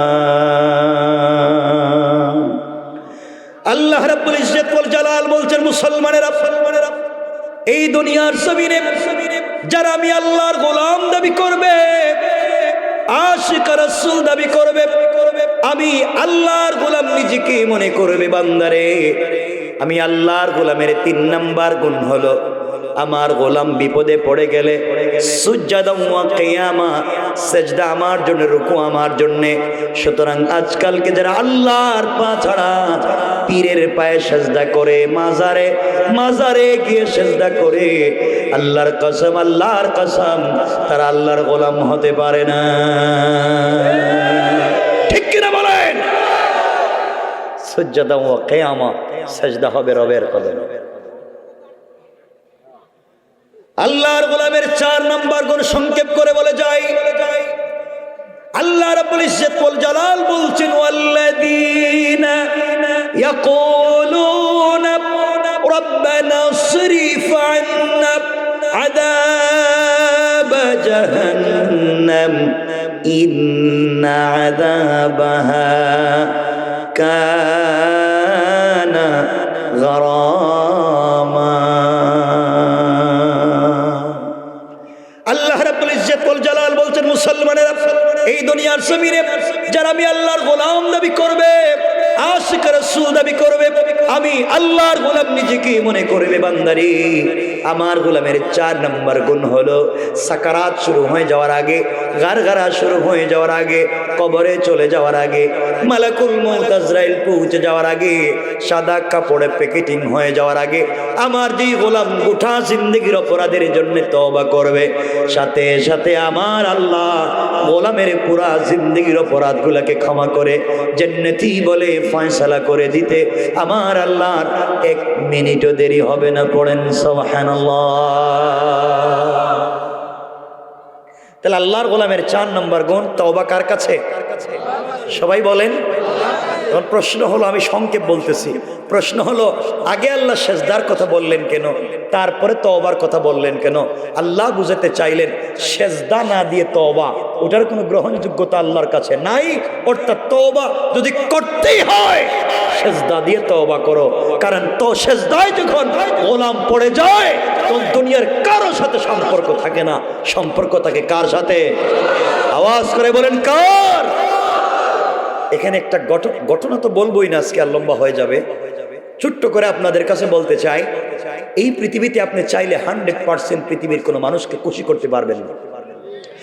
আপনি আপনার অফিসের বসকে খুশি করতে পারবেন না, আপনি ইমাম সাহেব হলে এই কমিটিরে খুশি করতে পারবেন না, এই গ্রামরে খুশি করতে পারবেন না, মাদ্রাসার দায়িত্বশীল হলে এই মাদ্রাসার কমিটিরে এলাকাবাসীকে খুশি করতে পারবেন না। আপনি যদি 100 বছর প্রবাসে থেকে আপনি আপনার পরিবারের জন্য মাথার গাম পায়ে ফেলে কষ্ট করেন, পরিবারকে খুশি করতে পারবেন না। এক পর্যায়ে আপনার স্ত্রী সন্তান বলবে আপনি আমাদের জন্য কি করছেন, সব তো আপনার ভাই বোনের জন্য করছেন। কথা বলেন না? ভাই বোন বলবে তুমি আমাদের জন্য কি করছো? কিচ্ছু করো নাই, সব তুমি করছো তোমার স্ত্রী আর সন্তানের জন্য। কথা বলেন না? তাহলে কেউ আপনার উপরে 100% খুশি হবে না, একজন আরেকজনকে ধাক্কা দিবে, অথচ পুরা জিন্দেগি আপনার শেষ। রব বলেছেন বান্দা এই পৃথিবীর সব মানুষ নিমক হারাম, কাউকে খুশি করতে পারবে না, পুরা জিন্দেগি ওদেরকে দিতে দিতে থাকলেই খুশি করতে পারবে না। কিন্তু তোমাকে যদি আমি 100 বছরের হায়াত দেই, 99 বছর 11 মাস 29 দিন নাফরমানি করো, একটা দিন বাকি আছে অথবা একটা ঘন্টা বাকি আছে হায়াতে জিন্দেগির, তুমি মরে যাবে। এর ভিতরেও যদি আমার কদমে সেজদায় গিয়ে ক্ষমা চাও, আমি রব কেউ না শুনলেও তোমার কথা শুনবো, কেউ না বুঝলেও তোমার কথা বুঝবো, আর আমি কথা দিলাম আমি তোমাকে ক্ষমা করে দেবো। কেমনে দিবেন এই কথা বুঝাতে চাই। আমার মুসলমান বন্ধুগণ গভীর মনোযোগ। এই দুনিয়ার জমিনে আল্লাহ রাব্বুল ইজ্জত ওয়াল জালাল জিবরিল আমিনকে যখন সৃষ্টি করলেন, জিবরাইলকে তৈরি করলেন, সৃষ্টির মধ্যে শুধু জিবরাইল আর স্রষ্টা আল্লাহ ছাড়া যখন কেউ নাই, এমন সময় জিবরিল আমিন আল্লাহর কাছে জানতে চাইলেন, আল্লাহ তাআলা, আয় আল্লাহ তাআলা আপনার কাছে আমি জানতে চাই কি করলে আপনাকে খুশি রাখা যায়, কি করলে আপনাকে সন্তুষ্ট রাখা যায়। এই পৃথিবীতে আমি কোনোদিন চাই না আপনি আমার উপরেও সন্তুষ্ট হয়ে যান, কোনো কারণে বেজার হয়ে যান, আমি জিন্দেগিতেও চাই না। বলেন না কি করলে আপনি পুরা জিন্দেগি ভর আমার উপরে খুশি থাকবেন? আল্লাহ রাব্বুল ইজ্জত ওয়াল জালাল ডাক দিয়ে বলছেন, জিবরাইল রে, আমি যা সৃষ্টি করেছি আর যা সৃষ্টি করি নাই, আরশ, কুরসি, লৌহ কলম, জান্নাত, জাহান্নাম, জিন্নাত, ইনসান, ফেরেশতা, আমি যা সৃষ্টি করেছি আর যা সৃষ্টি করলাম না, সব যদি তুমি আমার কদমে দিয়ে দাও, আমি আল্লাহকে সন্তুষ্ট করা যাবে না বান্দা। কিন্তু কেউ যদি আমার কদমে সিজদায় গিয়ে একটা বার পড়ে সুবহান রাব্বিয়াল আলা, তার ওই একবারের সুবহান রাব্বিয়াল আলা আমি আল্লাহ বান্দার উপরে খুশি হয়ে যায়। জিবরিল আমিন ডাক দিয়ে বলছেন, আল্লাহ তাআলা, তা যদি সত্য হয়, কথা যদি সত্য হয়, এই পৃথিবীতে আর কোনোদিন আপনি আমার উপরে সন্তুষ্ট হতে পারবেন না।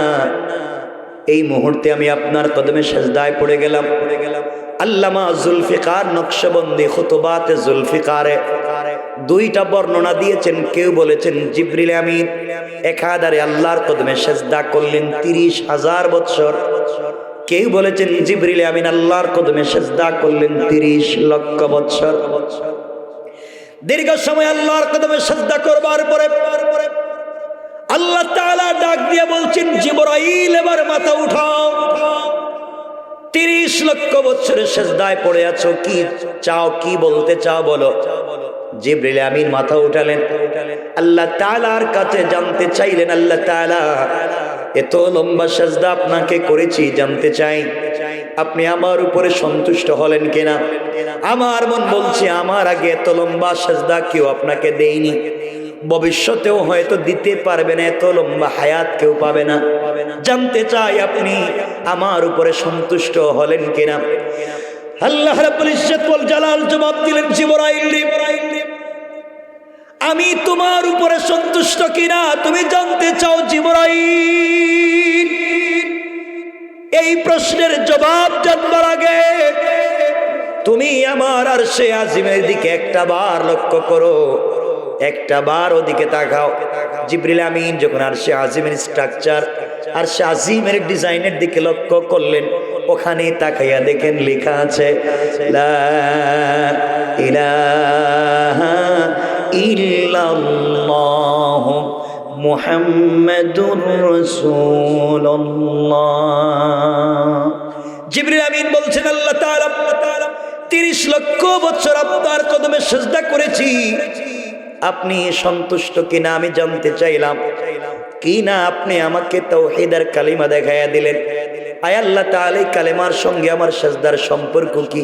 আল্লাহ বললেন, জিবরাইল রে, সম্পর্ক হলো, জিবরাইল তুমি মনোযোগ দিয়ে শোনো।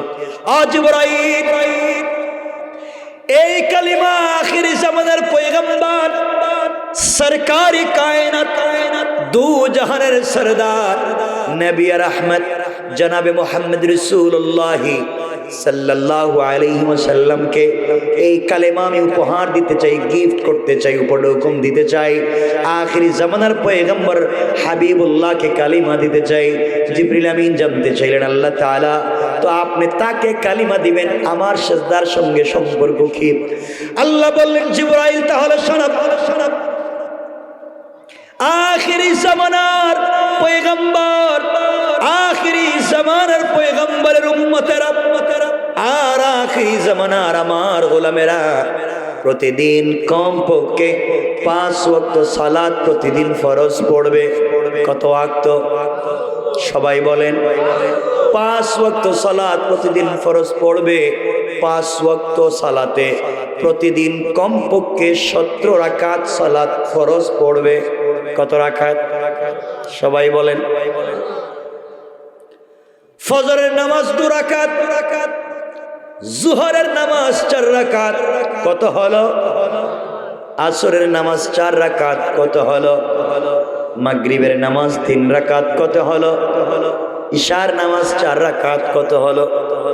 আল্লাহ বলতে চাইলেন, জিবরাইল, আখিরি জামানার গুনাহগার গোলামেরা কমপক্ষে 17 রাকাত সালাত প্রতিদিন ফরজ পড়বে। প্রত্যেকটা রাকাতই কমপক্ষে 2টা করে সিজদা দিবে। প্রত্যেকটা সিজদায় কমপক্ষে 3 বার করে পড়বে সুবহানা রাব্বিয়াল আলা। জিবরাইল রে, আখিরি জামানার গোলামেরা সিজদায় গিয়ে যখন একবার পড়বে সুবহানা রাব্বিয়াল আলা, তার ওই একবারের সুবহানা রাব্বিয়াল আলায় যে মর্যাদা তৈরি হবে, তুমি 30 লক্ষ বছর সিজদায় পড়ে যে সম্মান আর মর্যাদার মালিক হতে পারলা না। আখিরি জামানার গোলামেরা একবার যখন সিজদায় গিয়া পড়বে সুবহানা রাব্বিয়াল আলা, তার ওই একবারের সুবহানা রাব্বিয়াল আলার মর্যাদা তোমার 30 লক্ষ বছরের সিজদার চাইতে আমি আল্লাহর কাছে বেশি মকবুল হয়ে যায়। আল্লাহু আকবার। এই জন্য সিজদার এত দাম। কথাগুলা মনোযোগ দিয়ে শোনেন। এই জন্য আল্লাহর কদমে যদি কেউ সিজদা দিয়ে 4টা গুণ অর্জন করতে পারে, 1 নাম্বার অহংকার করা যাবে না, 2 নাম্বার গালি দেওয়া যাবে না, 3 নাম্বার রুকু সিজদা আল্লাহর পায়ে, 4 নাম্বার তওবা করব কার কাছে? এই 4 গুণ যারা অর্জন করতে পারবে, আল্লাহ রাব্বুল ইজ্জত ওয়াল জালাল বুঝাতে চাইলেন এই 4 গুণ যাদের ভিতরে অর্জিত হয়ে যায়, তারাই চাইলে আমার তেলাওয়াতকৃত আলোচনাতে আল্লাহ বলছেন, লিতুখরিজান নাসা মিনাজ যুলুমাতি ইলান নূর। 4 গুণ যারা অর্জন করতে পারবে, এই গুণ অর্জন করে তারা যখন কোরআন সম্পর্কে ধারণা হয়ে যাবে, এই কোরআন নিয়ে যখন সমাজে চলবে, এই কোরআন দিয়ে যখন সমাজে কাজকর্ম পরিচালিত করবে, তখন সমাজে কোনো অন্ধকার থাকবে না, আলোকিত করে দিবেন কে? আওয়াজ করে বলেন কে? সমাজের সকল অন্ধকার দূর হয়ে যাবে। কোরআন সমাজটাকে আলোকিত করে দিবে। আল্লাহ বলছেন লিতুখরিজান নাসা মিনাজ যুলুমাতি ইলান নূর। একবারে সুইপারের টেবিল থেকে নিয়ে উচ্চ টেবিল পর্যন্ত সকল জায়গায় যেদিন কোরআনের শিক্ষা পৌঁছে যাবে, দ্বীনের শিক্ষা পৌঁছে যাবে, মানুষের জিন্দেগির পরিবর্তন হয়ে যাবে, মানুষের চরিত্রের পরিবর্তন হয়ে যাবে। আর মানুষের চরিত্রের পরিবর্তন যখন হয়ে যাবে, এই মানুষগুলো জান্নাতি হয়ে যাবে। সুতরাং কোরআনের কাজ হলো এই সমাজের মানুষের অন্ধকার দূর করে আলোর পথ দেখানো, চরিত্রহীন মানুষকে চরিত্রবান বানিয়ে আল্লাহর জান্নাত পর্যন্ত পৌঁছে দেওয়া। কোন ঠিক কিনা? ঠিক কিনা জোরে বলেন। আপনাদের অসুবিধা হচ্ছে? আপনাদের না হইলে আমারও। এই জন্য কথা তো অগুছালো বলে রেখে যেতে যাচ্ছে। ঘড়ি দেখতেছি, আমি রেখে দিব হঠাৎ। ঠিক আছে ভাই? আপনাদের কষ্ট হচ্ছে না? আমি কষ্ট দিতে চাই না। আমি কথা লম্বা করতে কোনো চাচ্ছি না। আপনারা বললে কি হয়, এটাকে প্লাস্টিক বললেই চলবে। আমার মন চায় কথা বলতে, কিন্তু এই মন আমাকে এদিকে দাবিত করতেছে না। জোর করে তার কথা বলাচ্ছি। জোর করে কোনো কাজ করানো হারাম। কথা বুঝতে পেরেছেন? সব কাজ হারাম, এজন্য জোর করা নিষেধ। কথা বুঝতে পেরেছেন? আমার মনে বুঝতে পারেন নাই? বুঝতে পেরেছেন? জওয়ান, আমার কথাগুলো মনোযোগ দিয়ে শোনো। যুবকেরা শোনো, তোমরাও যুবক, আমিও জওয়ান। আমি তোমাদের ভাষায় কথা বলতেছি, আমি তোমাদের মতো কথা বলতেছি, আমি তোমাদের ভাষায় কথা বলতেছি, আমি তোদের ভাই হিসাবে বলতেছি। আল্লাহর ওয়াস্তে দুনিয়ার অন্যায় অনাচার বাদ দিয়া দাও, দুনিয়ার প্রেম ভালোবাসা এগুলো বাদ দিয়া দাও, দুনিয়ার নোংরামি, দুনিয়ার ধান্দামি, দুনিয়ার মেয়েদের পিছনে দৌড়া এগুলো বাদ দাও। কিছু বললা না যে? ইনশাল্লাহ কইতে পারবে না? আর যারা বলতে পারতেছে না, তোমার কোনো অসুবিধা আছে? ইনশাল্লাহ বলেন। যুবক, তুমি দুনিয়ার মেয়ের তুমি কি প্রেম করো না? তোমার প্রেমিকা আছে নাকি? নাই? কি বলিয়া উলিয়ারা, তোমরা কত বড় পীর, মোবাইল চেক করলেই বুঝে যাবে। সব পীরা কি বেরিয়ে যাবে। হ্যাঁ, শোনা মুসলমানেরা, জওয়ান তোদেরকে বলছি, তোমাদের প্রেমিকা আছে, তোমাদের গার্লফ্রেন্ড আছে, ঠিক না? তোমরা প্রেম করো, সারা রাত যুগে টেলিফোনে কথা বলো। আমিও তো প্রেম করি। তোমরা মনে করো আমি কি প্রেম করি না? আমিও প্রেম করি। তোমাদের মতো ভুয়া জায়গায় প্রেম করি না, ভুয়া জায়গায় নয়। তুমি দুনিয়ার একটা মেয়ের সাথে প্রেম করছো 20 বছর থেকে, পুরা জিন্দেগি প্রেম করে তার সঙ্গে জীবন যৌবন ধ্বংস করে দিচ্ছ। প্রেম করো যেই মেয়ে ছাড়া তোমার ঘুম আসে না, রাত দিন টেলিফোনে কথা বলো, যেই মেয়ে টেলিফোন দিলে বাতের প্লেট ফেলাইয়া কুত্তার মতো দৌড়লো। কথা বলেন না কেন? যুবক, যার জন্য পড়ালেখা বাদ দিয়েছ, যার জন্য ফ্যান্সিডিল ইয়াবা ধরেছ, যার জন্য জীবনের সব সোনালী জীবনকে ধ্বংস করে দিয়েছ, মনে রাখবো কসম রব্বে পাক জাতের, ওই মেয়েটা যদি আগামীকালকে ঘুম থেকে উঠে তোমার যদি স্মার্ট, তোমার যদি টাকাওয়ালা, তোমার যদি সুন্দর আর একটা যুবককে পেয়ে যায়, হয়তো তোমাকে ভুলে যেতে 1 মিনিটও লাগবে না। 1 মিনিটও না। জওয়ান, যার পুরা জিন্দগির সব ইনকাম ওই মেয়ের পিছনে দিয়েছ, যখন যা চাইছে তখন তা দিয়েছ, মেয়ের সাথে সম্পর্ক রাখতে গিয়া মা বাপের মুখে চুনকালি দিয়েছ, মেয়েকে কাছে রাখতে গিয়া মায়ের সাথে বাবার সাথে সম্পর্ক নষ্ট করেছ। যুবক, তুই জানিস না ওই মেয়ে যদি আগামীকালকে ঘুম থেকে উঠে আমেরিকার পাসপোর্টধারী, আমেরিকার সিটিজেন, ইংল্যান্ডের সিটিজেন, ইউরোপ আমেরিকার সিটিজেন কোন যুবককে পেয়ে যায়, হয়তো তোমাকে না জানিয়ে তোমার মোবাইলকে ব্লক করে তার সাথে চলে যেতে পারে। ঠিক কিনা বলেন? রব আফসোস করে বলেছেন, ইয়া আইয়ুহাল ইনসান মা গাররাকা বিরাব্বিকাল কারীম। এই মানুষ কে তোদেরকে ধোঁকা দিয়েছে আমার মতো মহান রব থেকে? অথচ আল্লাযী খালাকাকা, আমি তোদেরকে বানাইছি, গোলাম তুই কেমনে আমাকে ভুলে যাস? এই জন্য সব বাদ দেও, এই দুনিয়ার পচা নোংরা ধান্দা বাদ দেও, আল্লাহর সাথে সম্পর্ক করো। প্রেম তো স্বয়ং আল্লাহ করেছেন আমার রাসূলের সাথে। আল্লাহু আকবার। আমার রাসূলকে আমার আল্লাহ মাঝে মাঝে ডাক দিয়ে বলতেন, ইয়া আইয়ুহাল মুদাসসির ইয়া আইয়ুহাল মুযাম্মিল, মাঝে মাঝে ডাক দিয়ে বলতেন কুম ফানসির ওয়া রাব্বাকা ফাকাব্বির ওয়া সিয়াবাকা ফাতাহহির, ও চাদরওয়ালা চাদর খোলো, ও হাবিবুল্লাহ প্রেমিক, তুমি কম্বলের নিচে আয়েশাকে নিয়ে ঘুমিয়েছো। আল্লাহু আরশ ইস্তাওয়া, আরশে আজিমে একা একা ভাল লাগে না বন্ধু, তুমি কম্বলের নিচে আর আমি একা একা ভাল লাগে না। আমি না তোমার সাথে প্রেম করে ফেলেছি, একা থাকতে ভাল লাগে না, তোমাকে কাছে রাখতে চাই, তোমার সাথে কথা বলতে চাই। বন্ধু তুমি আয়েশার সঙ্গে ঘুমিয়েছো, লা তাখুযুহু সিনাতুন ওয়ালা নাওম, আমি তো একটা মিনিট ঘুমাই না, সারা রাত জেগে থাকি, একটা বার কথা বলতে চাই, আমার না ভাল লাগে না, তোমারে আমার হাত দিয়ে বানাইছি, কই যাচ্ছ? সারা রাত জেগে আছি, কথা বলতে চাই, তুমি কেমনে ঘুমাইয়া গেলা? ঘুম থেকে উঠো, ঠান্ডা পানি দিয়া ওযু করে সিজদায় পড়ে আমাকে ডাক দেও, আমি রব দূরে থাকবো না, সাথে সাথে তোমার ঘরের দরজায় হাজির হয়ে যায়। রব তো তার নাম, তুমি কেমনে সে রবকে বলে যাও? তোমার কষ্ট হয় আমি জানি, জোয়ান তোমাদের অনেক কষ্ট, কষ্ট হইলেই ফেসবুকে লিখে দাও কেন? এখানে কি? এখানে তো কিছু নাই। কষ্ট দিলে জমা হয়েছে, একা একা আল্লাহকে বলো, একা একা আল্লাহকে বলো, কেউ পাশে না থাকলেও থাকবেন কে? সবাই স্বার্থে তোমাকে ছেড়ে দিতে পারে, একজন তোমাকে ছেড়ে দিবে না, আজও না, কবরেও না, কিয়ামতেও না, জান্নাতেও না। তিনি কে? আওয়াজ করে একটা বার বলেন কে? আরো জোরে বলেন কে? আল্লাহ। এই জন্য জওয়ানেরা আল্লাহর ওয়াস্তে দুনিয়ার খারাপ কাজে যাইও না, রবকে চিনো, রবের পথে চলো। কোরআন মানুষের জিন্দগিকে কেমন পরিবর্তন করতে পারে, আমি যা আয়াত পড়লাম এদিকে যদি যাই অনেক লম্বা হয়ে যাবে, যেতে চাচ্ছি না। এরপর সংক্ষেপ করে 1-2 মিনিটে একটা কথা বলে আমরা আলোচনাকে শেষ করব, আর লম্বা করতামই না। চমৎকার একটা আলোচনা শুরু করেছিলাম সাজিয়ে, কিন্তু দুর্ভাগ্য আমার যে আমি বলতে পারতেছি না। কষ্ট হচ্ছে আপনাদের? আচ্ছা, সংক্ষেপ, কোরআন মানুষকে কেমনে পরিবর্তন করে মনোযোগ দিয়ে শোনেন। এই জন্য কোরআন আমাকে আপনাকেও পরিবর্তন করতে পারে। আফসোস হচ্ছে আমরা সেই পথে চলতে পারলাম না।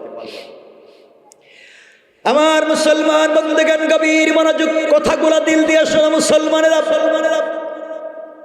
তারিখে ইবনে জারির তাবারিতে চমৎকার করে যে কথাটা নিয়ে এসেছেন, কথাগুলা মনোযোগ দিয়ে শোনো।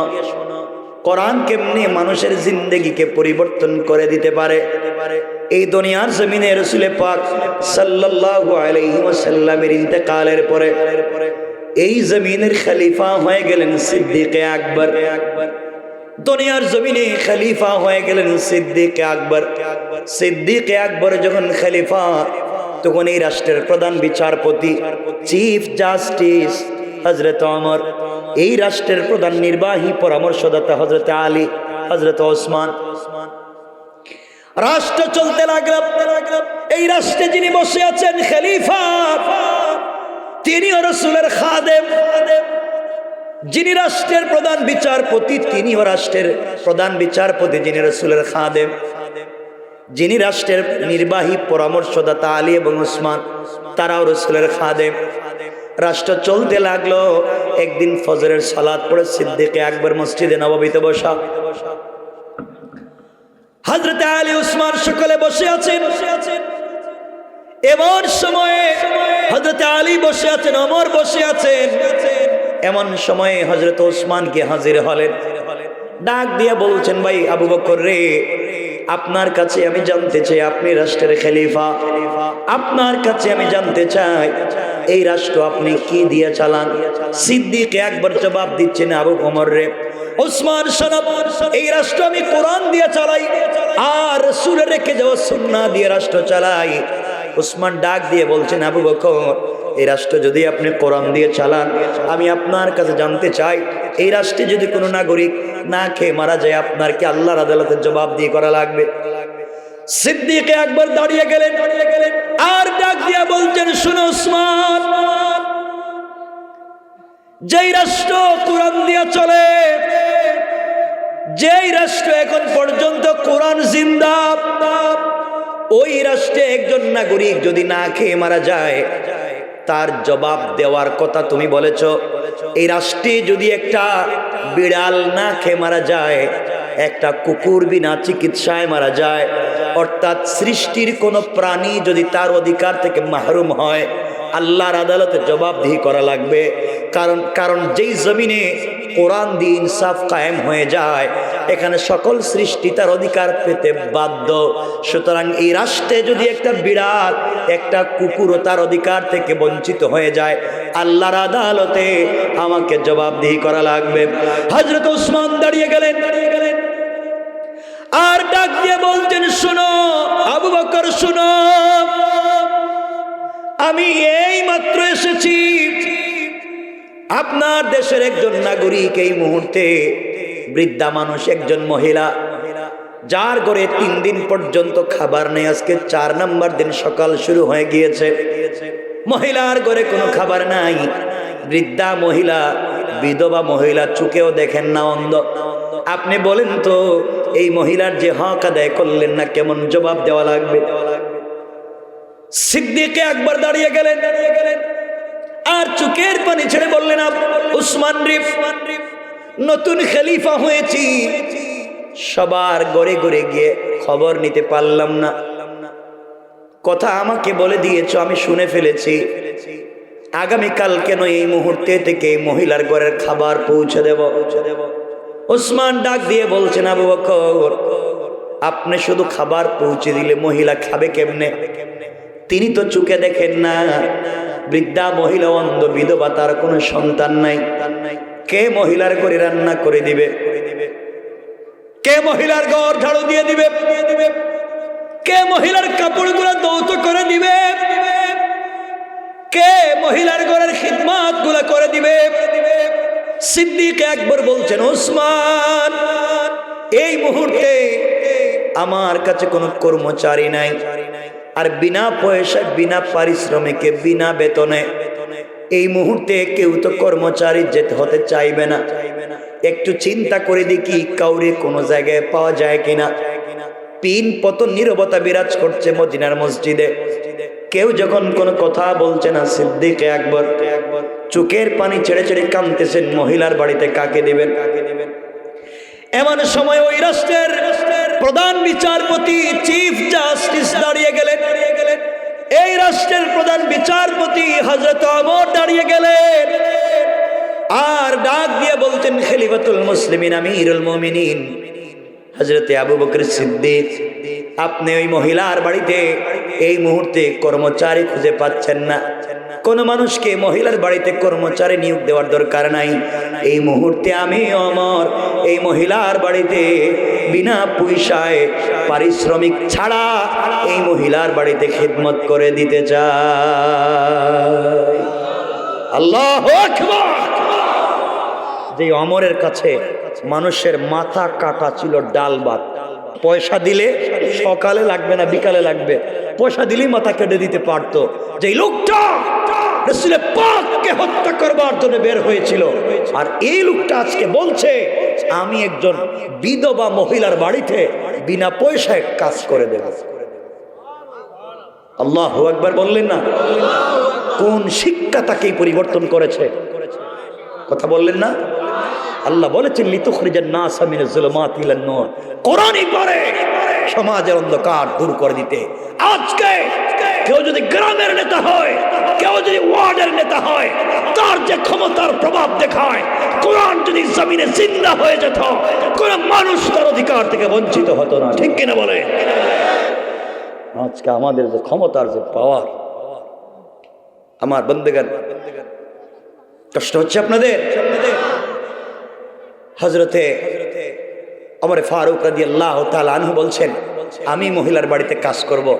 ওমর যখন বলছেন এই মহিলার বাড়িতে কাজ করবেন, তখন তিনি রাষ্ট্রের কি কথা বলছেন না কেন? একটা রাষ্ট্রের প্রধান বিচারপতি, একবারে সুপ্রিম পাওয়ার, এই লোকটা বলছে বিনা পয়সায় কাজ করবে।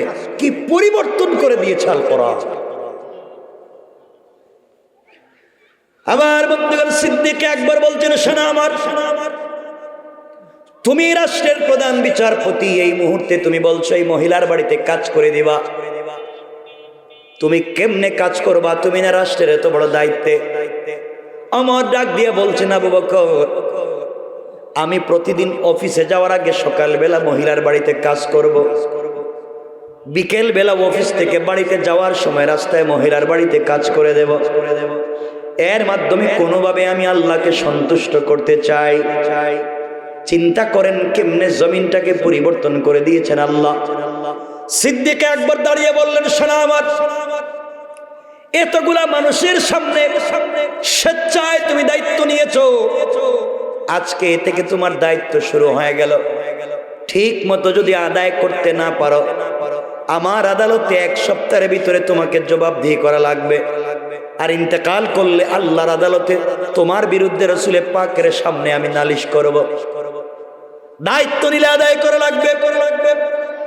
আমার বন্ধুগণ, হযরত ওমর ফারুক রাদিয়াল্লাহু তাআলা আনহু পরের দিন সকালবেলা ফজরের সালাত পড়ে নিজের ঘরে নাস্তা সেরে আস্তে আস্তে মহিলার বাড়ির দিকে যেতে লাগলেন।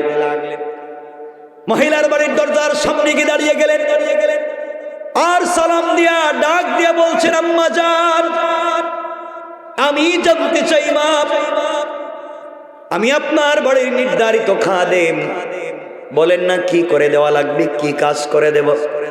মহিলা ডাক দিয়ে বলছেন, যুবক রে, কে তোমাকে চিনলাম না বাবা, তুমি এসেছো আমার বাড়িতে কাজ করে দিবা।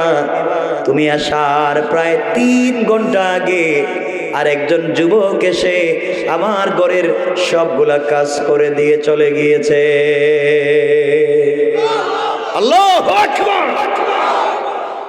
আমার চিন্তায় পড়ে গেলেন, দায়িত্ব আমার, আর দায়িত্বটা আদায় করে যায় কে? কিন্তু মহা বিপদে আমি। হযরত আমার চিন্তায় পড়ে গেলেন। দ্বিতীয় দিন সিদ্ধান্ত নিয়েছেন ফজরের সালাত পড়ে নাস্তার আগে পৌঁছে যাবেন। দ্বিতীয় দিন ফজরের সালাত পড়ে নাস্তা করলেন না, আস্তে আস্তে করে মহিলার বাড়ির দরজায় পৌঁছে গেলেন। সালাম দিয়ে জিজ্ঞাসা করলেন, আম্মা জান, আমি জানতে চাই, বলেন না কি করে দেওয়া লাগবে আপনার, আমি আপনার বাড়ি নির্ধারিত খাদেম। মহিলা ডাক দিয়ে বলছে, বাবা রে, আজও আসতে দেরি করে ফেলেছো বাবা, তুমি আজও আসার প্রায় 2 ঘন্টা আগে আরেকজন যুবক এসে সবগুলা কাজ করে দিয়া আমাকে নিজের হাতে খাইয়ে দিয়া আমার কাপড়গুলা ধৌত করে আমার ঘরটাকে মুছে দিয়ে চলে গিয়েছে। আল্লাহু আকবার। ওমরে তো আস্তে আস্তে, ওমর কি নরম না গরম? তো আস্তে বললেন। যে বেচারার নাম শুনলে শয়তানের রাস্তা চেঞ্জ করে যায়। হ্যাঁ, 7-8 মাইল দূরে কেউ যুদ্ধ করলে মদিনার থেকে খবর পায়, রাত্রে কে কি স্বপ্নে দেখে সকালে ওমর বলতে পারে আল্লাহু আকবার। এই ওমরের জিন্দেগি নিয়ে কথা বললো তো 3-4 ঘন্টা শেষ হয়ে গেল। এই ওমর গরম মিজাজ, 2 দিন হলো দায়িত্ব আদায় করতে পারতেছেন না, আস্তে আস্তে মিজাজ গরম। চিন্তা করলেন আগামীকালকে ফজরের নামাজের আগে যাব, তাহাজ্জুদের সালাত পড়ে আগে যাব। হযরত আমার তৃতীয় দিন তাহাজ্জুদের সালাত পড়ে আস্তে আস্তে করে মহিলার বাড়িতে পৌঁছে গেলেন।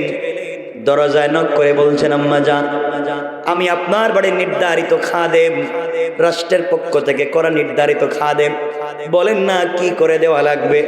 মহিলা এবার ডাক দিয়ে বলছে, যুবক রে, 3 দিন তুমি আসলা বাবা, আজও আসতে দেরি করেছো। তুমি আসার প্রায় 1 ঘন্টা আগে আরেকজন যুবক এসে সবগুলা কাজ করে দিয়া 2টা হাত উপর দিকে উঠাইয়া বিড়বিড় করে কি যেন বলছে, আমার চোখের পানি মুছে দিয়া তার জন্য আমার কাছ থেকে দোয়া নিয়ে চলে গিয়েছে। আল্লাহু আকবার। আমার অফিসে গেলেন আর চিন্তা করলেন ঘটনা কি, 3 দিন হয়ে গেল কাজ করতে পারি না আমি, আমার কাজ কে করে দিয়ে যায়। অফিস করে সিদ্ধান্ত নিলেন, বাড়িতে গিয়েই নাঙ্গা তরবারি কুশমুক্ত করলেন, তরবারি হাতে নিলেন, যুদ্ধের পোশাক পরলেন আর সিদ্ধান্ত নিলেন, আর যাই হোক আজকে আরো আগে যাব, তাহাজ্জুদেরও আগে যাব, আর যারে পাবো শরীর থেকে মাথা আলাদা করে। ওমর তো, আপনাদের কি খারাপ লাগতেছে? আপনাদের আওয়াজে তো আমার কষ্ট হচ্ছে, আর এখানকার সিল্লানি মনে হইতেছে এটা জান্নাত আর এটা জাহান্নামের টুকরা। আমি এই বিপদে আছি, এখানে আরেক ওয়াজ চলতেছে, এজন্য আমি রেখে দিচ্ছি। আরে শোনেন না, আপনাদের মিজাজের সাথে তো আমার যাওয়া লাগবে বাবা। শোনেন, আমার দিকে তাকান। কষ্ট হচ্ছে? একটু হাত তুলে দেখান কার কার কষ্ট হয়।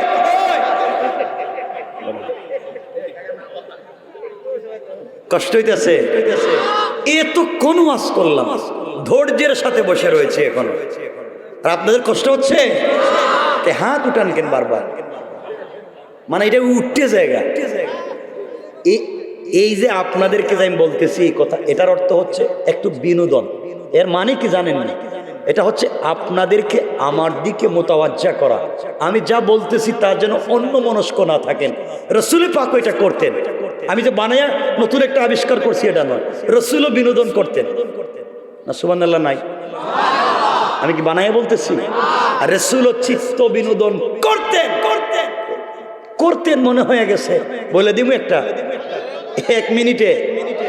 আপনারা তো শুধু বলেনই বলবেন, বলে দিব রাসূল কেমনে বিনোদন করতেন জানেন না? 1 মিনিটে শোনেন। রাসূল পাক সাল্লাল্লাহু আলাইহি ওয়াসাল্লাম একদিন মসজিদে নববীতে বসা। কোথায়? আমার দিকে তাকান, কোথায়? সকল সাহাবায়ে কেরাম বসা, সব সাহাবায়ে কেরাম বসে রয়েছে।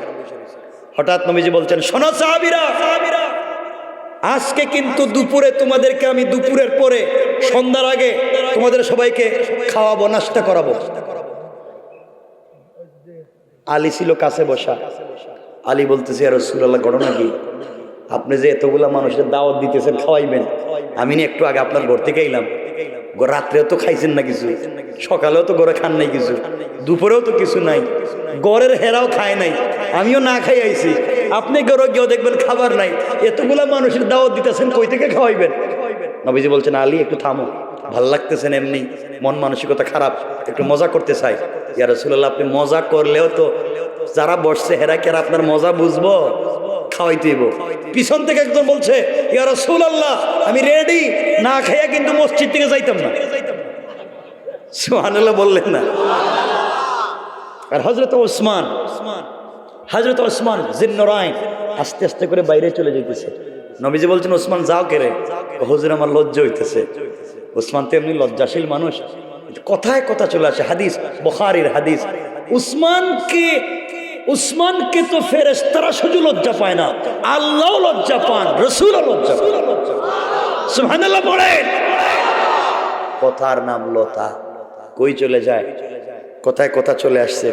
নবীজি নিজের ঘরে শুয়ে আছে। কার ঘরে? কথা কন।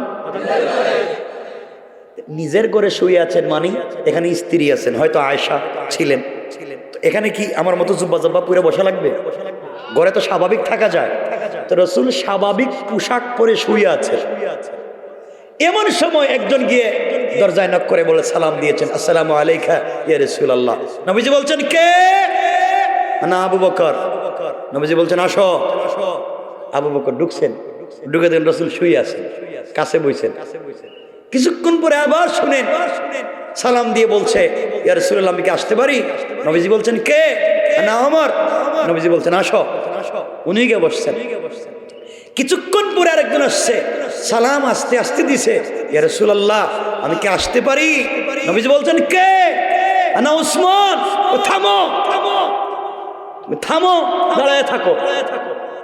সাহাবায়ে কেরাম চিন্তা করলেন, ঘটনা কি? আমরা নিজেরই দরজা খুলে ঢুকলাম, নবীজি এখন কোন থামো, ওসমানটা আসতে দিলেন না। ওসমান থামলেন দরজার বাইরে। নবীজি উঠলেন, নবীজি নিজে উঠলেন। আল্লাহু আকবার বললেন। নবীজি নিজে উঠলেন, স্বাভাবিক পোশাকের বিপরীতে পোশাক পরলেন, পোশাক পরে শরীর ঢেকে নিজের দরওয়াজা খুলে দিলেন। আর জোরে পড়েন। ঘটনা এখানে শেষ না, বহুত লম্বা কেচ্ছা, সব শেষ। হযরত ওমর আবু বকর একদিন সময় করে রাসূলকে এসে বলতেছেন, ইয়া রাসূলুল্লাহ, আমাদের কিছু জানার আছে আপনার কাছ থেকে। নবীজি বলেন, আপনারা আমার শ্বশুর, জানতেই পারেন। ওই দিন যে আমরা গেলাম, আমরা তো আপনার শ্বশুর, আপনি শুইয়া শুইয়া বলেন আসেন, আর ওসমান আপনার জামাই, হেরে আপনি দরজা খুলে দিলেন। নবীজি বলেন, শোনো, আমি যে পোশাকে ছিলাম এটা স্বাভাবিক পোশাক, কিন্তু উসমানকে তো ফিরিস্তারাও লজ্জা পায়, আল্লাহও লজ্জা পায়, আমারও লজ্জা লাগে উসমান আমাকে এভাবে দেখুক। আল্লাহু আকবার। আমার দুইটা মেয়ের জামাই, আমার যদি আরেকটা মেয়ে থাকতো আমি উসমানের কাছে বিয়ে দিতাম। আল্লাহু আকবার। উসমান তো ওই লোক। উসমান পৃথিবীতে কিয়ামতের দিনে বহুতের সাক্ষী বহুত কিছু আল্লাহর কাছে দিবে, আর ওসমানের সাক্ষী দিবে জীবন্ত আল কোরআন। তো কথায় কথা চলে সেদিকে আর গেলাম না, কষ্ট দিচ্ছি না, কষ্ট দিতেছি না, লম্বা তো হয়ে যাইতেছে গা। শোনেন না, তো বলতেছিলাম রসুল বলছেন সবাইরে দাওয়াত খাওয়াইবেন, মনে আছে নি আপনাদের? নবীজি বলেন আমার মন মানসিকতা খারাপ, এমনি খাবার টাবার নাই, আজকে সবাইরে খাওয়ানো বলছি। আলী বলছে দেখ মনে কোত্থেকে খাওয়ান, ঘরের এদেরও খাবার নাই, আর আপনি এতগুলো মানুষের দাওয়াত দিতেছেন খাওয়াইবেন, ও দেখুন একটু পরেই তো খাওয়াবো। রসুল বৈশা রয়েছেন, অনেকক্ষণ চলে গেছে, কোনো খাবার নাই। তো একজন সাহাবি দাঁড়িয়ে বলছেন ইয়া রাসূলুল্লাহ, ঘটনা কি? খাবারের টাইম তো চলে যায়, খাওয়াইবেন কোন সময়? নবীজি বলছেন খাওয়াইবো তো কইছি। সাহাবায়ে কেরাম বলছেন ঘটনা কি? হঠাৎ নবীজি দাঁড়িয়ে বলছেন শোনো সাহাবায়ে কেরাম, আমি তোমাদেরকে খাওয়াবো, এর আগে তোমাদের ব্যাগে পকেটে যার কাছে যা আছে, খেজুর, খুরমা, মানে জব, রুটি মুটি যা আছে তোমাদের কাছে, ওগুলো আমার সামনে দাও। সাহাবায়ে কেরামের কারো কাছে রুটি আছে, কারো কাছে জবের রুটি, কারো কাছে খেজুর, কারো কাছে খুরমা, ব্যাগে ছিল না, সব রাসূলের সামনে হাজির। নবীজি বললেন এগুলো তো তোমাদের পক্ষ থেকে আমার সামনে দিছ, আমারে কি আমি কি কিনে নিতাম না কেমনে দিছ? ইয়া রাসূলুল্লাহ এগুলো আপনারে হাদিয়া দিলাম। কি? সবাই বলেন। নবীজি বলছেন তোমরা যেহেতু আমার হাদিয়া দিছ, এখন এই জিনিসগুলোর মালিক আমি, এগুলোই তোমাদেরকে এখন খাওয়াবো আমি। সুবহানাল্লাহ বললেন না? তোমাদের জিনিস তোমাদেরকে খাওয়াবো, তবে খাওয়াবো আমি। সাহাবায়ে কেরাম আলী চিন্তা করছেন, বুদ্ধি দেখছেন নি মানুষের? পাবলিকের জিনিস পাবলিকই খাওয়ায়, তবে নিজেরটা নিজে খাওয়ায়। নবী বলছেন রেডি হও, আলী কোথায়? মানে আপনারা চিন্তা করুন, আলী তো কাছেই বসে কথা বলতেছে, ঠিক না? নবীজি তো চিৎকার দিয়ে বললেন কেন আলী কোথায়? প্রশ্ন জাগে না? আপনাদের না জাগলে আমার জাগে। নবী তো জোরে কথা বলেন না, আলী তো কাছে ছিল, জোরে বললেন কেন আলী কই? এর অর্থ দুইটা। এর অর্থ কয়টা? দুইটা। একটা হলো আলী ছিলেন খাটো, বেটে, বাইটিয়া। আপনারা কি কোন? বাটি, বাডো, শর্ট, একটা কইলি হইছে। তো আলী ছিলেন খাটো। তো আলী যদি মজলিসের কোথাও বৈশা থাকে দেখা যায় না, এই জন্য রসুল জুড়ে বলছেন আলী কই? আলী বলছে আমি তো কাছেই আছি। সুবহানাল্লাহ বললেন না? এখানেও গল্প আছে। এটা কয়টা হাদিস কমে যাবে?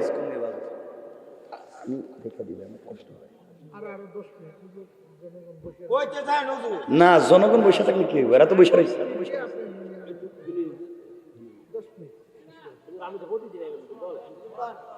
আচ্ছা শোনেন, আচ্ছা শোনেন না, আমি বলতেছি তো, শোনেন বলতেছিলাম কি মনে আসেনি আপনাদের? কি আলী বেটে, আলী কি? এখানে একটা ঘটনা আছে, দেখেন কেমন বিনোদন ছিল সাহাবায়ে কেরামের মাঝে।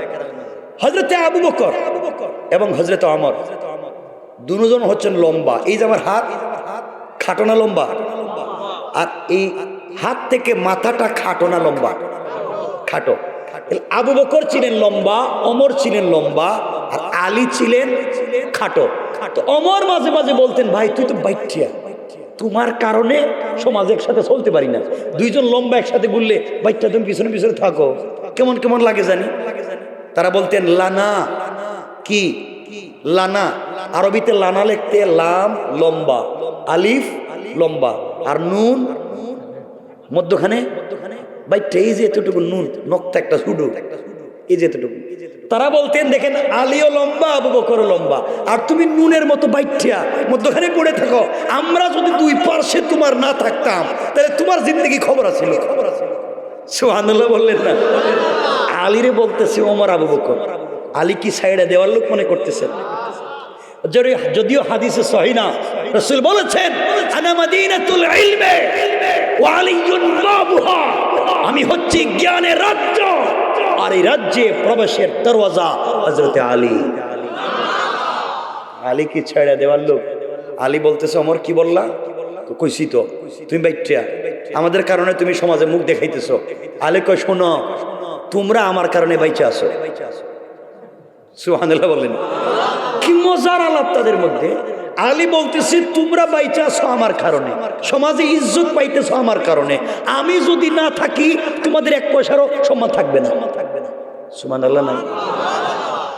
ওমর বলতেছে, আবু বকর বলতেছেন ওমর আলী কি কয়, ইজ্জত সম্মান তো মাইরে ফেলাইতেছে, তুমি কিছু কও। আলী বলতেছে আমি বলতেছি।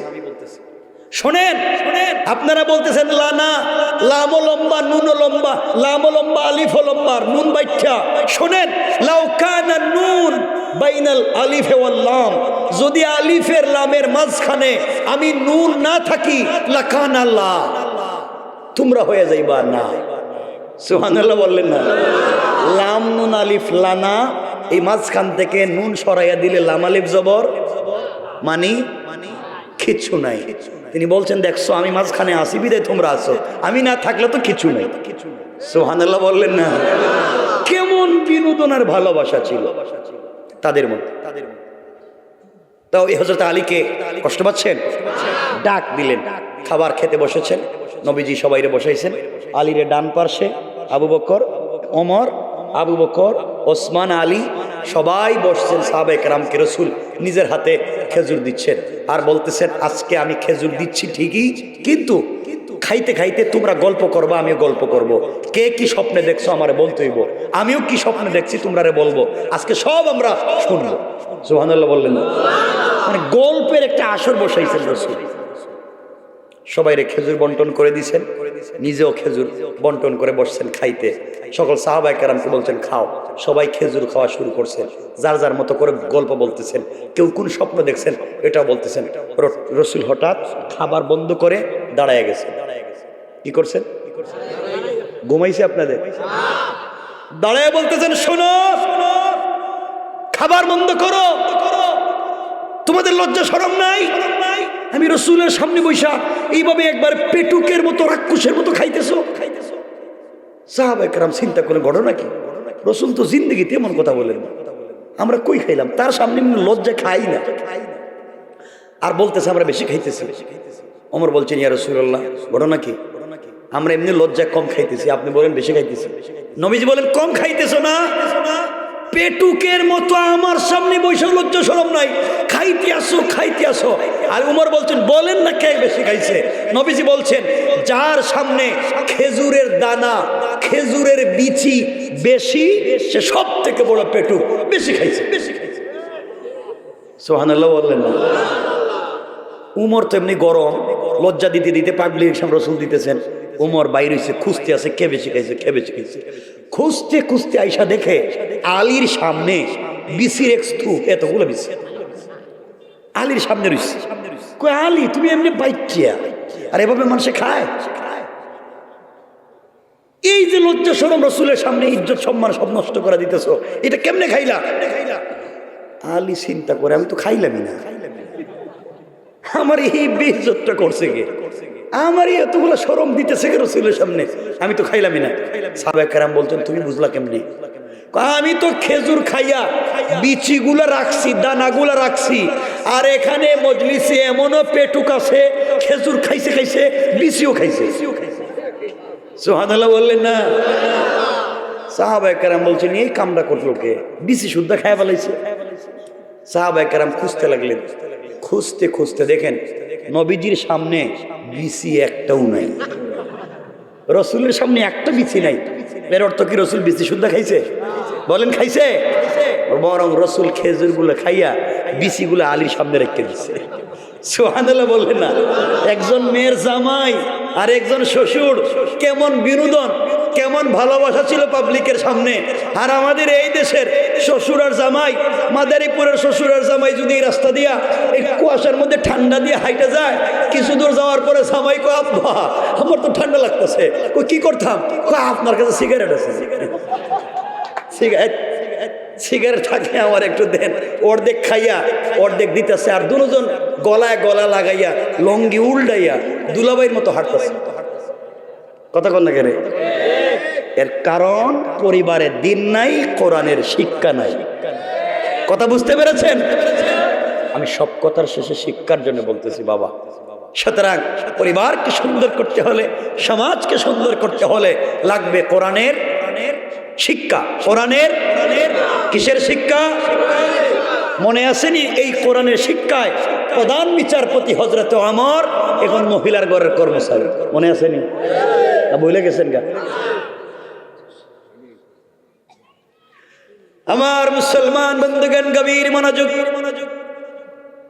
কথাগুলা দিল দিয়ে শুনে এবার রেখে দিচ্ছি। চতুর্থ দিন হযরত ওমর ফারুক রাদিয়াল্লাহু তাআলা আনহু তরবারি হাতে নিয়ে গভীর রজনীতে তাহাজ্জুদের সালাতের আগে আস্তে আস্তে পৌঁছে গেলেন মহিলার বাড়িতে। মহিলার বাড়ির দরজায় পৌঁছে গেলেন। দরজায় পৌঁছে দেখেন ঘরের ভিতরে কার যেন গলার শব্দ শোনা যায়, মিটমিট করে আলো জ্বলতেছে। বুঝতে পারলেন, এবার ধরতে পেরেছি, যুবক ঘরের ভিতরে আছে। অন্ধকারের ভিতরে হযরত ওমর তরবারি নিয়ে দাঁড়িয়ে আছে, ঘর থেকে বের হলে মেরে ফেলবে। কিছুক্ষণ পরে ঘর থেকে একটা যুবক আস্তে করে পা দিয়ে ঘর থেকে বের হয়ে চলে যায়। আমার ডাক দিয়া বলছেন, যুবককে তুমি দাঁড়িয়ে যাও। আমি ওমর বলছি, তুমি হাত উঠে সারেন্ডার হয়ে যাও। আমার হাতে খোলা তরবারি, না দাঁড়ালে কিন্তু শরীর থেকে মাথা আলাদা করে দেব। ওমরের গর্জন শুনে আগন্তুক যেখানে ছিল পা ওখানে রেখে হাত উঠাইয়া মাথাটাকে নিচের দিকে করে সারেন্ডার হয়ে গেলেন। আমার আস্তে আস্তে করে আগন্তুকের কাছ পর্যন্ত পৌঁছে গেলেন।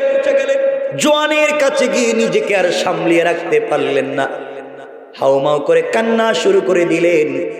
হাত থেকে তরবারি ফেলে দিলেন, শরীর কাঁপতে লাগলো। হযরত ওমর তাকাইয়া দেখেন ঘর থেকে যে যুবকটা বের হয়ে সামনে তার হাত উপরের দিকে উঠে সারেন্ডার হয়ে মাথাটাকে নিচের দিকে করে দাঁড়িয়ে আছে, সে আর কেউ না, তিনি হলেন এই রাষ্ট্রের খলিফা হযরতে আবু বকর। আল্লাহু আকবার। কোরআন কোথায় মানুষকে নিয়ে যায়? হযরতে আবু বকর দাঁড়িয়ে আছেন। আমার চোখের পানি ছেড়ে জড়িয়ে ধরলেন আর ডাক দিয়ে বললেন, ভাই আবু বকর খলিফাতুল মুসলিমিন, আপনি কেন মহিলার ঘর থেকে বের হলেন? আপনি এই রাষ্ট্রের খলিফা, আপনি না আমাকে দায়িত্ব দিয়েছিলেন, কেন এই প্রতিদিন ওই মহিলার বাড়িতে আপনি এসে কাজগুলা করে দিয়ে যান? সিদ্দিক আকবর চোখের পানি ছেড়ে ডাক দিয়ে বলছেন, ভাই ওমর রে, তোমার আগে আমি খলিফা হয়েছি, এর অর্থ হলো তোমার আগে আল্লাহর আদালতে আমাকে জবাবদিহি করা লাগবে। জবাবদিহিতার ভয় আমার ভিতরে যখন ঢুকে যায়, আল্লাহর ইনসাফের আদালতে আমাকে জবাবদিহি করা লাগবে, এই ভয় যখন আমার ভিতরে ঢুকে যায়, তখন বিছানায় পিঠ লাগাইয়া ঘুমাতে পারি না। তুমি মহিলার বাড়িতে কাজ করলা কিনা, এই মহিলা কষ্ট পাচ্ছে কিনা, আল্লাহর আদালতে আমাকে জবাবদিহি করা লাগবে। এই জন্যে সারাদিন সারাদিন রাষ্ট্রের কাজ করবার পরে যখন বাসায় যাই, মহিলার কথা মনে পড়ে যায়। আমি রাষ্ট্রের খলিফা হতে পারি, আমি এসে মহিলার বাড়ির সবগুলা কাজ নিজের হাতে করে দিতে চাই। আর আল্লাহর কাছে বলতে চাই, আল্লাহ, এইভাবে যদি কার হক নষ্ট করে থাকি, কিয়ামতের দিন তুমি আমাকে বিপদগ্রস্ত করো না। হযরত ওমর ডাক দিয়ে বলছেন, আবু বকর, বুঝতে পেরেছি আপনার ভিতরে জবাবদিহিতার ভয়, এই জন্যই কাজগুলা করে দিয়ে যান, কিন্তু আমি জানতে চাই আপনার পায়ে জুতা নাই কেন? জুতা ছাড়া আপনি মহিলার বাড়িতে কেন আসলেন কাজ করতে? সিদ্দিক আকবর সোজা জবাব দিলেন, ওমর রে, আমি রাষ্ট্রের খলিফা হতে পারি, কিন্তু চামড়ার জুতা পরবার মতো পয়সা আমার নাই। আমি তো খড়মের জুতা পরি, কাঠের জুতা পরি। আর কাঠের জুতা যখন মদিনার পাথরের জমিতে আমি হাঁটবো, খটখট করে আওয়াজ হবে, এতে যারা ঘুমিয়ে গিয়েছে তাদের কষ্ট হবে, যারা অসুস্থ তাদের কষ্ট হবে, যারা ইবাদতে আছে তাদের ইবাদতে ব্যাঘাত ঘটবে। এই জন্যে আমি আবু বকর পায়ে জুতা স্যান্ডেল দেই না। কোরআন মানুষকে কেমনে পরিবর্তন করতে পারে? জবাবদিহিতার ভয় ঢুকে গিয়েছে। একজন রাষ্ট্রপ্রধানের পরবার মতো জুতা নাই, আর আমরা যদি সাধারণ কোনো একজন দায়িত্বশীল নেতা হতে পারি, তাহলে চুরি সামারি করে সব পয়সা বিদেশে পাঠাইয়া দে। ঠিক কিনা বলেন? সুতরাং সমাজকে যদি পরিবর্তন করতে হয়, সমাজকে যদি সুন্দর করতে হয়, আল্লাহ তাআলা আমার তেলাওয়াতকৃত আলোচ্য আয়াতে বলছেন, কিতাবুন আনজালনাহু ইলাইকা লিতুখরিজান নাসা মিনাজ যুলুমাতি ইলান নূর। পয়গম্বর আরবি, আপনার কাছে আমি যে কিতাব দিয়েছি এটা এমন একটা কিতাব, এটা ম্যাগনেটিক লাইট। সমাজের যেই জায়গায় দুর্নীতি, যেই জায়গায় অন্ধকার দেখবেন, অন্ধকারাচ্ছন্ন সমাজে কোরআন নামক লাইট যদি আপনি লাগিয়ে দিতে পারেন, অন্ধকার থাকবে না, গোটা জমিনকে আলোকিত করে দেবেন কে?